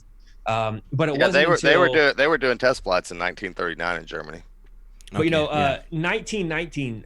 So I want to say this real quick. This idea, this occult group in Germany, this goes back to 1910, but it wasn't until 1919 that it became official and that it began to launch with a public image. And it got launched by what was known as the German Workers' Party. That was the party that was behind the socialist group. I just want to throw it out. I call it socialist. But anyway, the point of the matter is that the Nazis were getting all types of technology. And I mean, look, they had technology that we hadn't grasped onto yet. America hadn't gotten. And that's why after the war, after Hitler disappears and the Nazis, and by the way, the FBI document, I think I had the document number right here, I believe. Okay, I've got the date. I believe the document is dated 1945. And forgive me if that's something else that I've scribbled in my notes. But you can just Google Hitler alive Argentina FBI document. It'll come up in the FBI vault material. Yep. And they said that Hitler was in in Argentina. And this goes to the Chincana idea that there were tunnels under the Andes Mountains where the Nazis were able to go down into the Chincana and they were able to get under the ocean and travel subterranean channels to get to Antarctica. And that's where we believe base 211 is actually inside the earth. It's got an outer earth entrance, but it goes down inside the earth. We believe that's what happened. All these Nazis went down to South America. Now, here's a little something that did not make the film that is absolutely mind-blowing. Okay. You have this total creeper named Joseph Mengele. Anybody familiar with him? Yeah, very familiar. Yes. He's the mad scientist, right? Mm-hmm. Some people are probably gonna be like, "Man, Justin, you are really happy to be talking about this." And it's not that I'm happy. Let me tell you. I want to say this, guys. I have the joy of Jesus in me. So no matter how bad anything gets, I'm excited to be able to share truth with people because my God is alive and my God wins in the end. And I mean, look, after all is said and done, Jesus wins. Yeshua wins. And so I have joy in my heart because no matter how bad things get, this is all prophecy being fulfilled. So I can have joy and I can laugh and I can smile while I'm telling you this stuff. All right. Now, with that said, I'm going to get back to it. Hey, dude, bought the movie, by the way. Battle Watch. Appreciate your support, brother. Thank you, man. Thank you, God brother. bless, bro. Bye.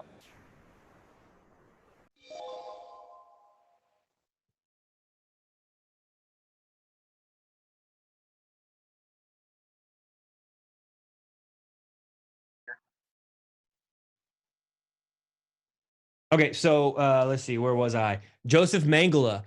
He makes his exile out of Germany and he goes down to South America. And this is crazy. I got records. I think it was People. It was either People magazine or Time magazine. I'd have to look this up. I can send this to you if you're interested. Yes. They documented that there was an influx. Oh my gosh, this is crazy. This was mainstream media, by the way, right? Like this is mainstream. They said that there was an influx of blonde-haired, blue-eyed, native twins born all over South America. Oh, yeah. Now work with me here just for a second. Joseph Mengele goes down and he changes his name, he changes his whole persona, and he starts operating as a veterinarian in South America, right? And so because he got down there with his homeboys, a whole bunch of the Nazis go down there together. They're going in teams and groups. And anyway, he's down there with his homies and he starts practicing as a vet, as a cover. And he starts going home to home and working on delivering children. He was doing prenatal work with these families down there. And I mean, look, twins start popping up and they don't look like their parents. They start looking blonde haired and blue eyed like Aryans. What the heck is going on? And People magazine or Time magazine, whatever it was, they covered this. Joseph Mengele was down there doing all this. I do want to see that. I was aware of Joseph Mengele and the influx of blonde-haired German-looking people that spoke Spanish down in Argentina, but very, very interesting. Real quick, Colleen Luce Wilson says Hollow Earth Chronicles and Higher Entities are awesome. I have them both. Thank you, Colleen. Thanks, Colleen. Ben Schwagel, a double team from Ben Schwagel. He says, Red Pill, these entities inside the Hollow Earth. This sounds like the Nephilim, who are the children of the fallen angels who posed as gods. And we did touch on that earlier in the broadcast, so good call. And then also, you need to connect these guys with Zen Garcia, Joy Pugh, and Dr. Stephen Pigeon. This should be a high priority. Yes, if you guys are aware of Zen Garcia's work, if you're not aware, then I need to hook you guys up with him because he's a great guy. I've been on the program before. Kenny C says, hey, Justin and Chad, great show tonight. Really glad I've already watched Hollow Earth Chronicles and Higher Entities. A lot of this info makes way more sense once you watch them. Fourth watch fan. Wait, Kenny, how's Kenny's last name spelled? S-E-A-Y. Oh, what's up, Kenny? That's my homeboy. What's up, Kenny, bro? Rock on, bro. Dude, he shreds on the guitar, man. Kenny can shred. Awesome, dude.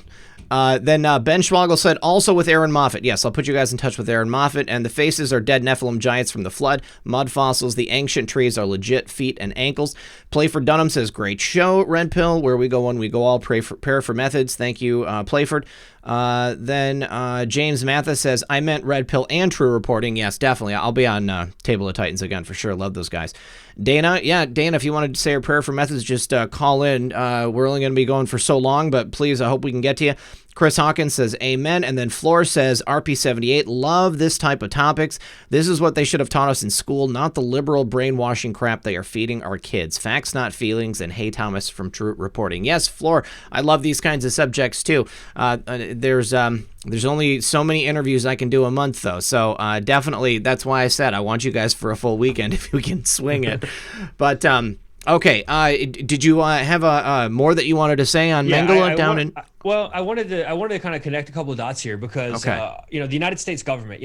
I'm not sure how far you guys have gone into the Bush family and their ties to the shadow government and Nazi Germany. Prescott Bush. Have you all talked about Prescott and Nazi banks and all that? So yes, we have. Okay, yeah. I don't want to digress. Bottom line is this group of globalists. They knew that they were missing like 1 million Nazis that they wanted their hands on.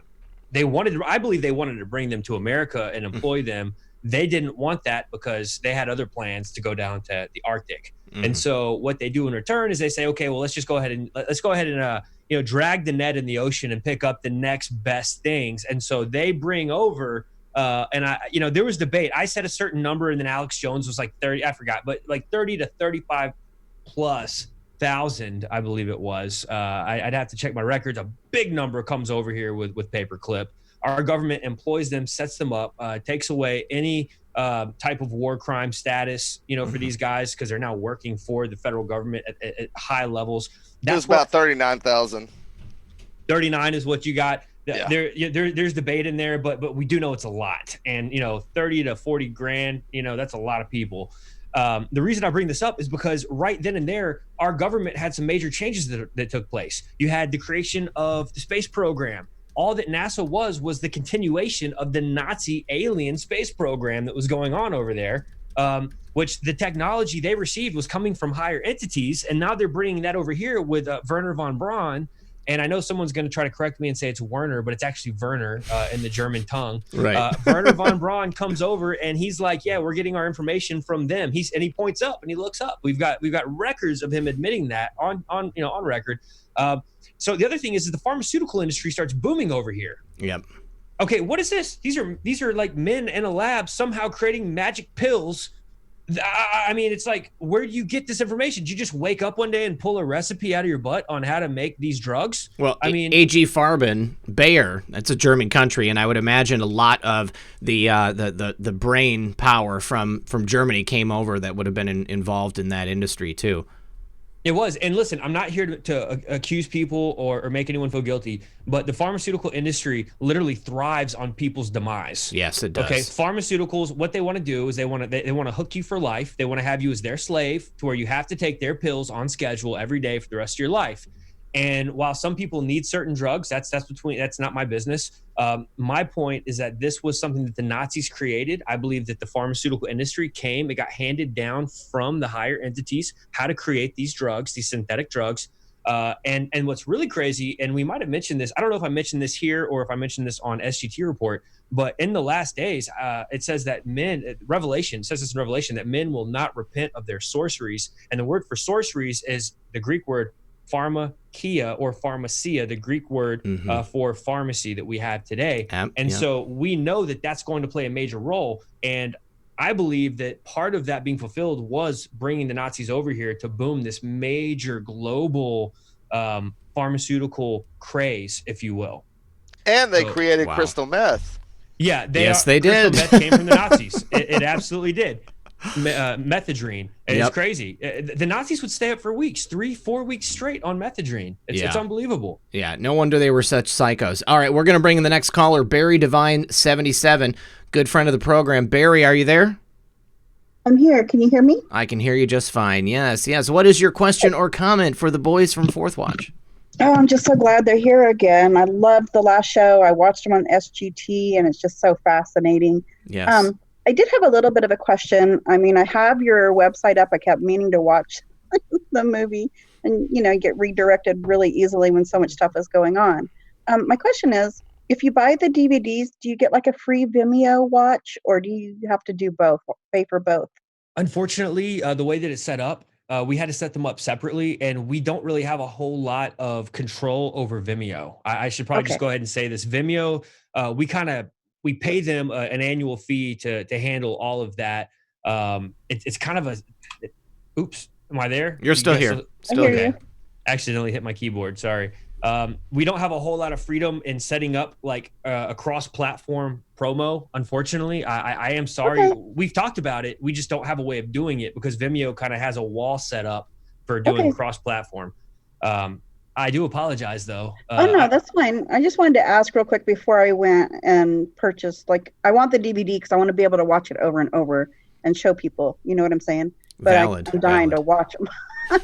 So real quick, I know we don't have a lot of time. Secondly, I was wondering, you were talking about the master, was it Shangri-La or something that's going to rise? What was it? Shambhala. And okay, so I haven't heard of that one before. Do you think that might be like Apollyon rising, Revelations 9:11 from the pit? Yes, I'm glad you brought that up. I started to go down that road earlier. The idea, first of all, this was in the North Pole where Admiral Byrd met with this master, if you will. But it's believed that the Hollow Earth complex, the whole thing is called Agartha, and then the capital of the Hollow Earth in the spirit world would be called Shambhala or Shangri-La. They're depending on what location you're at, they're going to call it something different in different language. But I believe that this thing rising up, Apollyon rising, and man, Tom Horn's a good friend of ours. We've been following his work for years, and we're blessed to work with him. He wrote that book, Apollyon Rising, 2012. Put out a new update called Zenith 2016. It's a fascinating read. If anybody wants to read that book, it's mind blowing. I believe it does absolutely line up. I believe that they're one and the same thing. Yes. And that's why I think it's so pertinent that we understand, as we take an end times approach to study, that we understand that there is very clear evidence in Scripture of things coming up from the bottomless pit.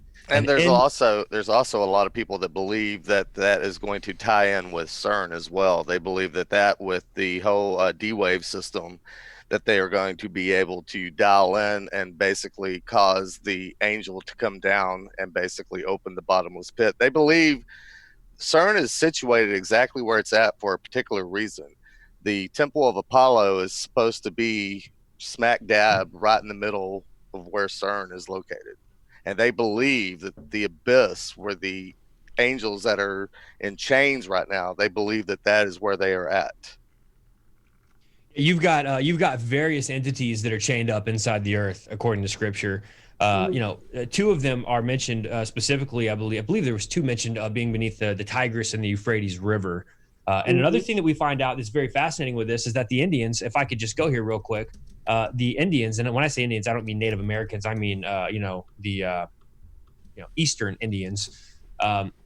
we talked about Aryavarta, how they the land of the Aryans, that they believe their hollow earth is over there. The Indians also tell of this race called the Naga, and that we have to hit this. And so if you don't mind, Barry, I just want to say this while you're on.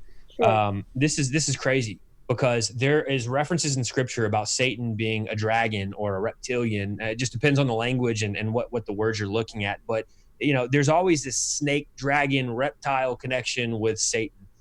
And what I find to be very interesting is that the Indians, the Eastern Indians, they have all these reliefs everywhere of these idols of these snake people, and they're called the Naga. And the Naga have an affinity with water. Generally, they would enter in through a waterbed, like a body of water, and then get to dry land inside the hollow earth where they reside. Now, before people say that's crazy about reptilians and snake people, I just want to make reference here real fast. We show this in the film. We show you high quality scans of a bizarre publication of the LA Times. Monday, January. Listen, somebody write this down. Monday, January the 29th, 1934. Look, in 1934, they weren't blazing propaganda across the United States in the news media, okay? They were still covering some real news back then, right? The 30s. Probably thirsty for actual news. Right. And let me just tell you what this has. This was a gold nugget. We found this 1934, January 29th, in the LA Times. They covered a story of a subterranean catacomb city with lizard people inhabitants and a hidden treasure somewhere located down in these catacombs. Now, and also the Native Americans had oral legends about all this as well. Yeah, natives actually have stories about the same location. That's another interesting thing. And some of you remember Jim Morrison, he sang about being the Lizard King. Well, Jim Morrison has ties to reptilian. Well, I don't want to get into all that, but Jim Morrison has some ties to mountain magic connected with Mount Shasta and the land of California, the Republic of California. That's a whole nother discussion. But yes, lots of people, lots of accounts pointing over, and the LA Times is just one that documented it back in the 30s, is that there was a civilization of lizard people beneath the City of Angels, right? The City of Angels. And we believe a lot of the fallen angels were of seraphim background. They would have been reptilian in their qualities.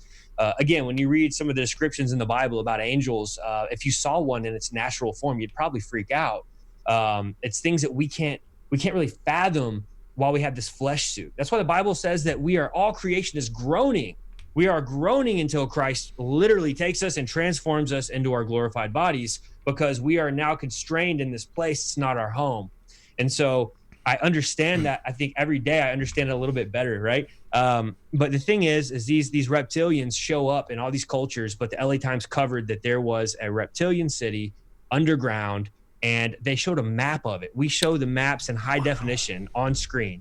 This is all happening in LA, the city of fallen angels. And they found it by accident because they were digging a tunnel, and they accidentally... Geophysical mining engineer sunk a shaft beneath Fort Moore Hill.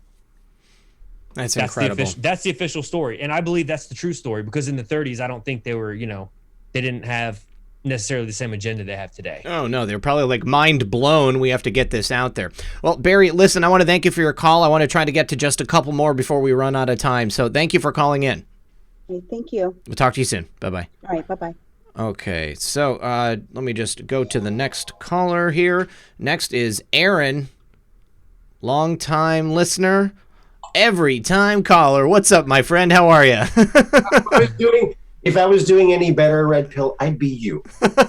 Oh, nice. It's an envious position. No, thank you for calling, buddy. I'm glad you're here. Yeah, so obviously, I think we are all doing just as good as me tonight, because these guys are here to share this information with everybody. What's your question for Chad and Justin? Well, my question was, and my comment is, you were talking about the Nazis and how things were going. I just have to, ask you if you've looked into William Tompkins. Oh, yes. Talked about extraterrestrials. I have. I've looked at his stuff before. Are you guys familiar with William Tompkins? I'm not, but I'm very interested in hearing about this. He was a 94-year-old aerospace engineer that designed miles-long spacecraft for the Navy, and he got the Navy's permissions right on the back of the book to publish this. this information. And he worked for Douglas Aircraft in the think tank back in the 50s and in the 40s during the war. They had embedded spies in the German secret space program that would come back with information. William Tompkins would take this with his secretaries and put it together into packets to deliver it to industry to try to make something of it. Mm-hmm. A lot of people didn't believe what they were saying. They were talking about reptilians and all this other stuff. And William Tompkins's secretary, her name was Jessica, and she was a very sexy woman who was a Nordic, and she would give him telepathic messages that would answer, how are we going to make these miles-long spacecraft fly? And he'd get the answers in his head and when he talked about her, he showed a picture of Maria Orsich. So that might be one and the same. Very interesting. Man, you said we're gonna go a little bit later. Can I tell a little crazy story? Yeah, go for it. And go Aaron, for it. if we could keep Aaron on while I tell this story, please. Yeah. I think Aaron, I think you're gonna appreciate that. Well, I don't know if you're gonna appreciate it, but it's interesting. This is not a good thing. Okay. So I got my start doing podcasting, and as I was podcasting, I mentioned earlier that I did 3 shows on the Hollow Earth. That was like the beginning of all of this going public from my research. And that's how Chad and I got connected. And anyway, long story short, I was on this little network. I don't know what they're doing anymore, but as a mom and pop network, they gave me a shot to do a podcast. And I'm talking about Maria Orsich and about, we didn't put this in the film, by the way. So this is a special little nugget. This idea was that Maria Orsich, she claimed to have connected with this entity, and that she was able to get into this ship. Remember we talked about this, the Die Glocke, the time machine that they believed was a time machine. Her goal was to escape the impending doom of World War II and to escape in this ship into what they call the Aldebaran, which they believe was a galaxy. Now, Maria Orsich disappeared after the war. I mean, like, nobody could find her body. There was no record of her in Antarctica. The FBI had no record or no sighting. She just up and just out. Now, I don't quite understand this, but I'm telling this story in my podcast, and I get an email from the lady who owns the podcast network. It was a husband and wife, and she is like, I got to talk to you immediately. She says, I'm on the treadmill. I think she was like on the treadmill at the gym listening to the podcast, and she gets home and she's like, I want to look up Maria Orsich. And you can find pictures of her online, right? And so she looks her up, and she about fell out of her chair. She said that she had been visited in her dreams by a demonic female spirit that was Maria Orsich's face. Wow. And at the same time this was going on, her husband was obsessed with this UFO that was coming down around their backyard out in California. Now, let me tie this back to something crazy.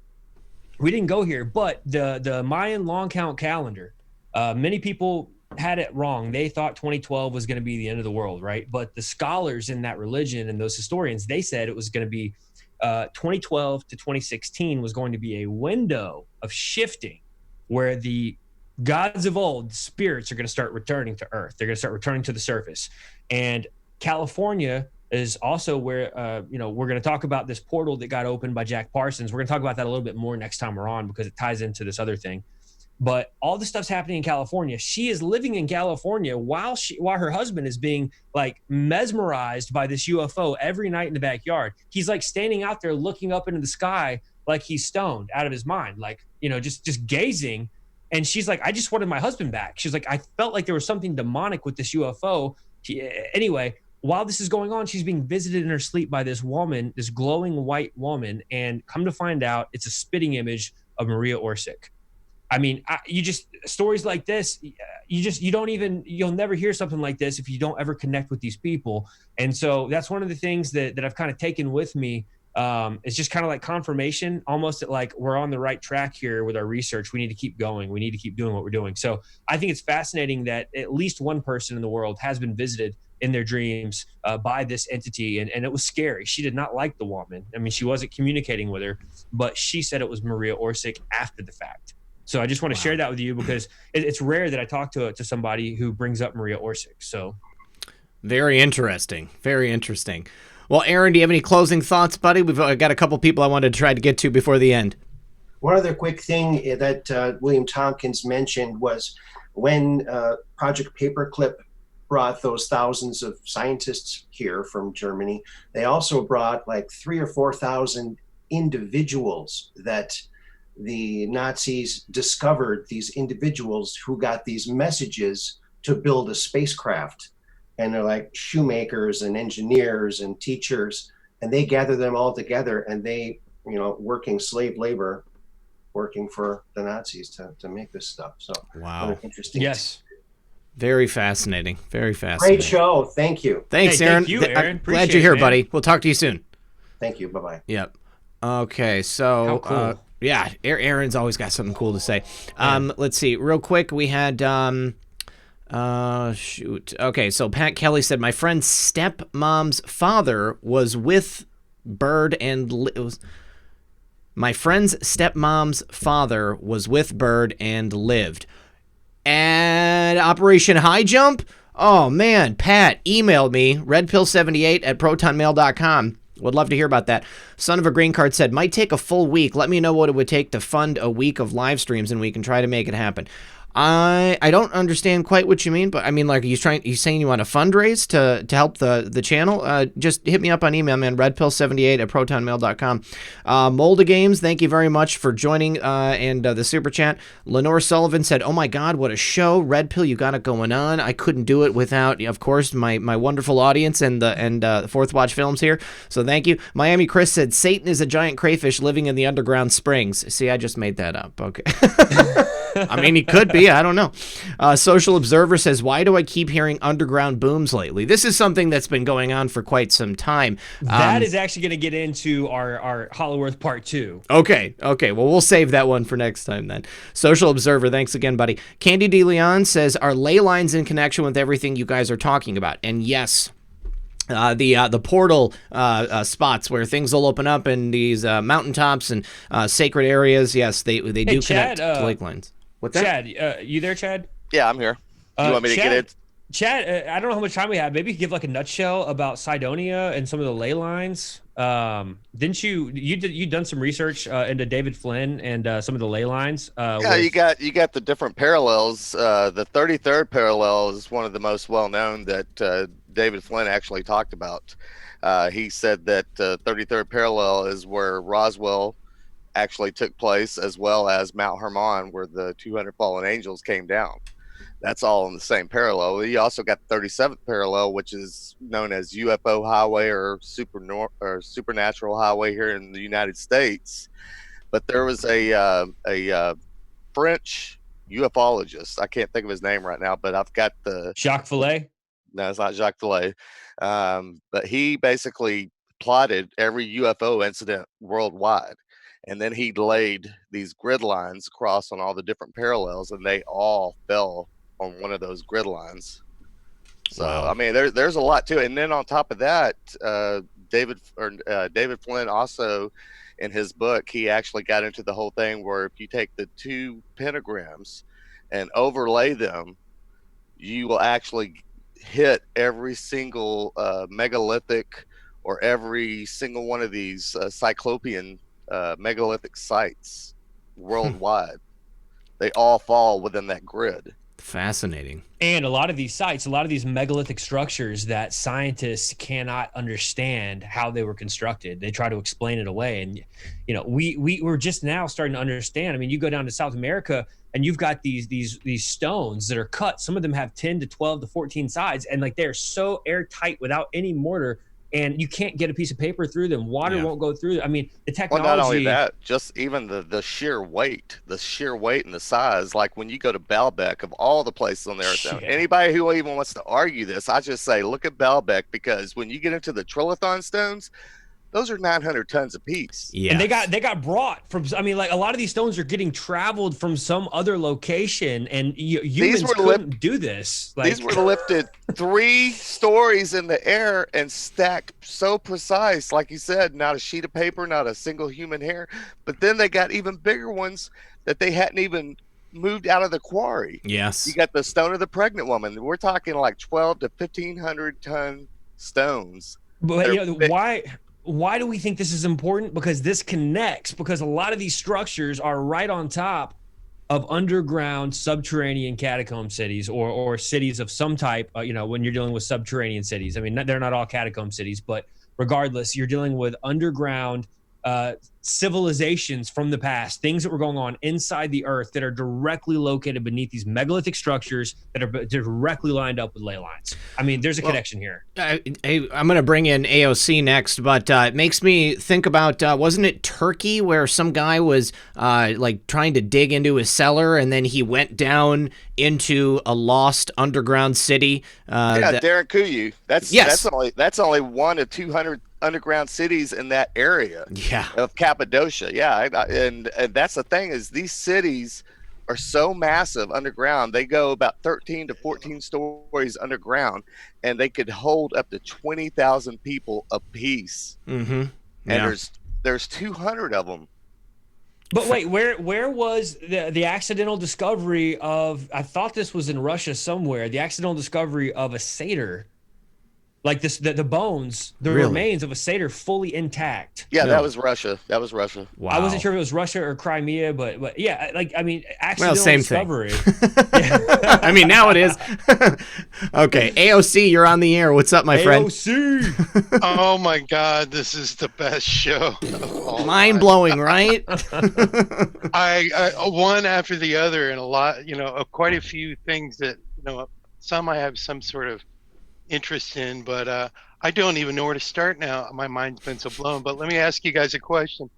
Do you think Space Force is the full disclosure UFO and all?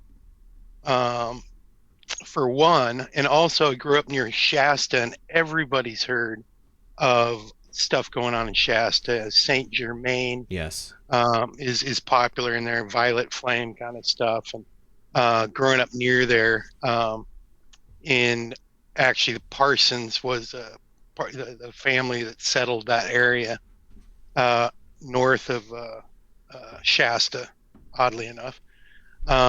You mentioned that name, but what do you think? Are we looking at disclosure of UFO, etc., with Space Force? It's already happened. 2017 was the year of disclosure. Oh, yeah. I mean, definitely. Officially, government came out. I mean, they had that the Tic Tac footage that was released. Came out that hundreds of millions of dollars has been spent investigating these things. So, yeah. It might be a little bit quiet. Not exactly what people considered disclosure to be, but I would definitely agree with you there. I'll say this. The Shasta thing, let me comment on Shasta real quick. Fascinating topic, by the way. Like we had to just kind of move away from Shasta for the film because it was just, I mean, we could do a whole investigative film just on Shasta, and we might do like a Hollow Earth, like a spin-off down the road. We've got a connection that lives at the base of Mount Shasta. He's a Christian brother, and he follows our work. He says if we want to come stay a week, he will guide us all the way up on Mount Shasta. We'll camp out on the mountain. He will get us hooked up with people who live on the mountain, who practice mountain magic. They've got stories of reptilians opening up portals on the mountain to get in. So the belief system is that Shasta is not only above the Hollow Earth, but that it's also a hollowed out mountain, which is another mountain, I think, in Russia. I forget the name of it. It's very similar to Shasta, where they believe that the mountain itself is a dimensional covering, and you can get into the mountain, and it's a hollowed out city of the ancients, and then inside there you can go down into the earth. I'm not sure if you're familiar with that. Yes, if you guys can get to the actual entrance at Mount Shasta, then that would be incredible. Well, unfortunately, we have to raise enough money to get up there for a whole week. We've got to pay the guy that's going to guide us. So there's a lot of things we have to work out because, Shasta's all the way on the other side of the world from us. But exactly.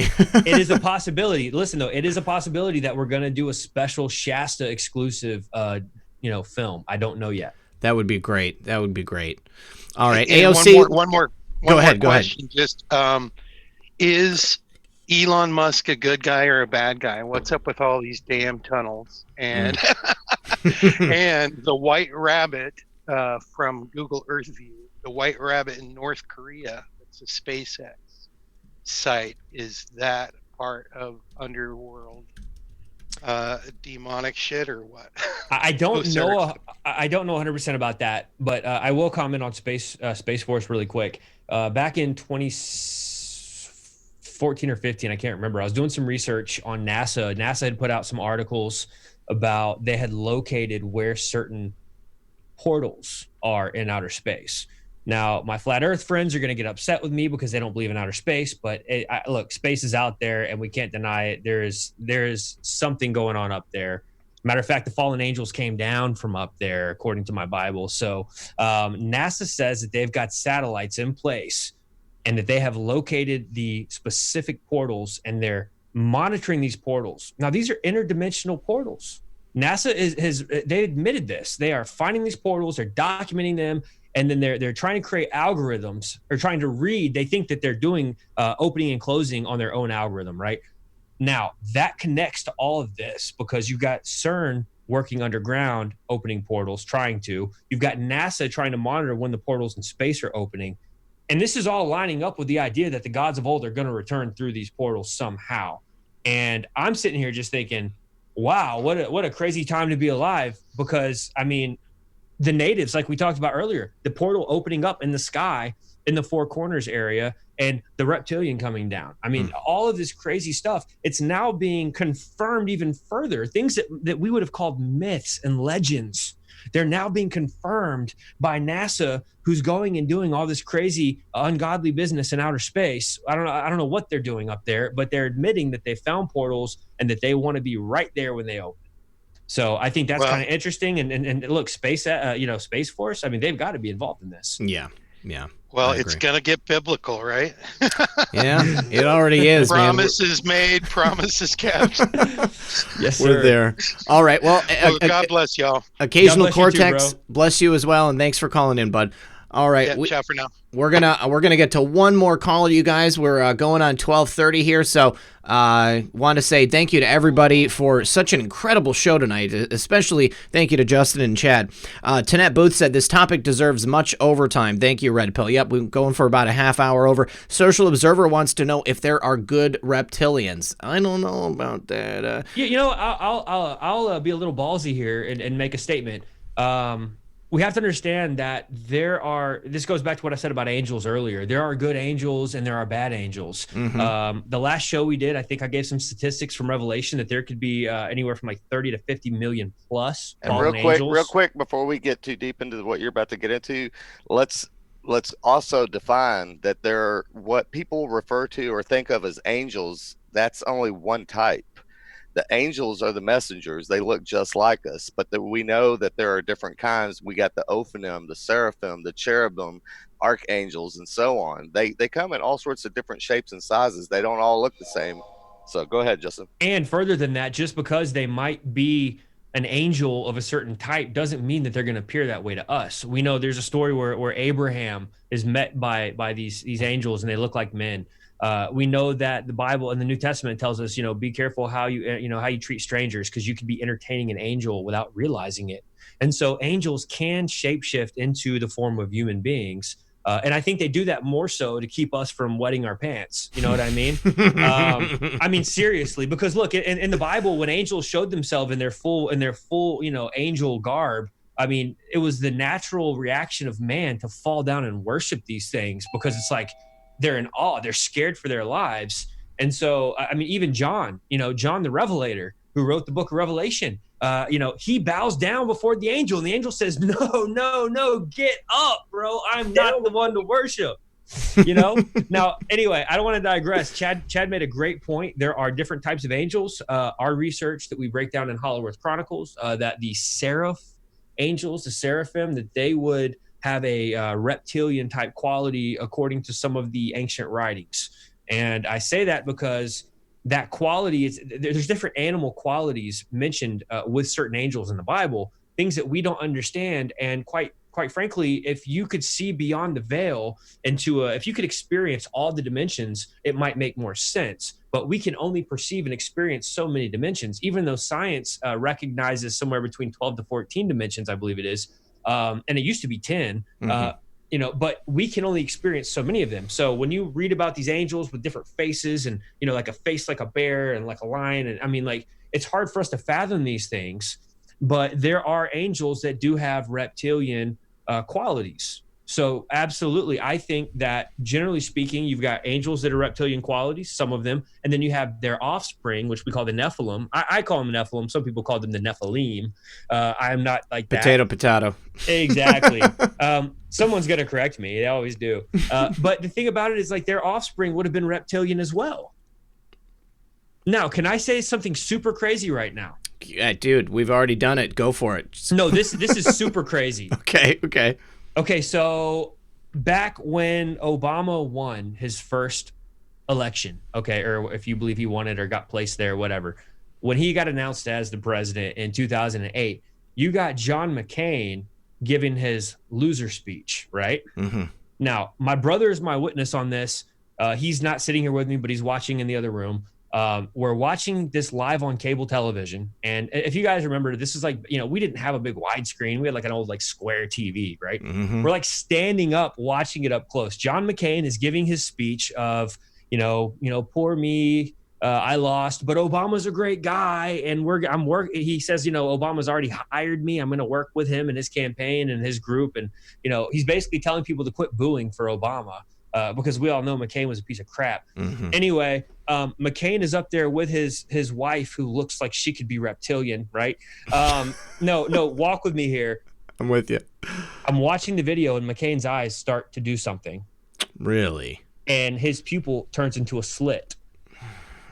And the color goes almost yellow. Now, dude, this is live television, man. My brother, man, God is my witness. I'm not making this up. I had to see it live on TV, or I would never have believed it. I freak out, and I'm about in cuss words. Like, that's how scared I was. I'm like, whoa. And my brother, I look over, and this other guy who's no longer alive, Taylor's standing there, my brother there. And I'm like, did y'all see that? And they're like, dude, what just happened with his eyes? And so we just we're watching more, and we're like looking at his eyes, and they do it again, and they do it again. And I'm like, okay, maybe this is like a reflection or something in the light, and no, this happened several times. His eyes did something that I'd never seen before.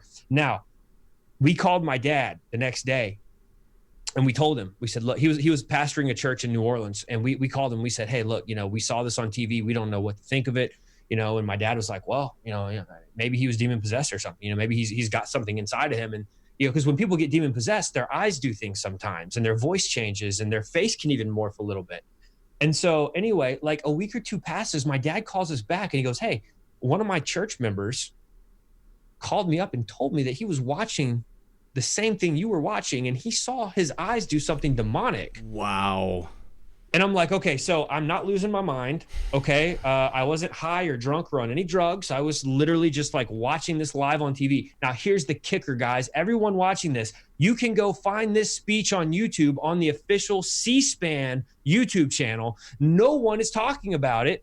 Now, it's standard definition, but if you look at it and you watch it, like within the first 3 or 4 minutes, you can see it happen a handful of times.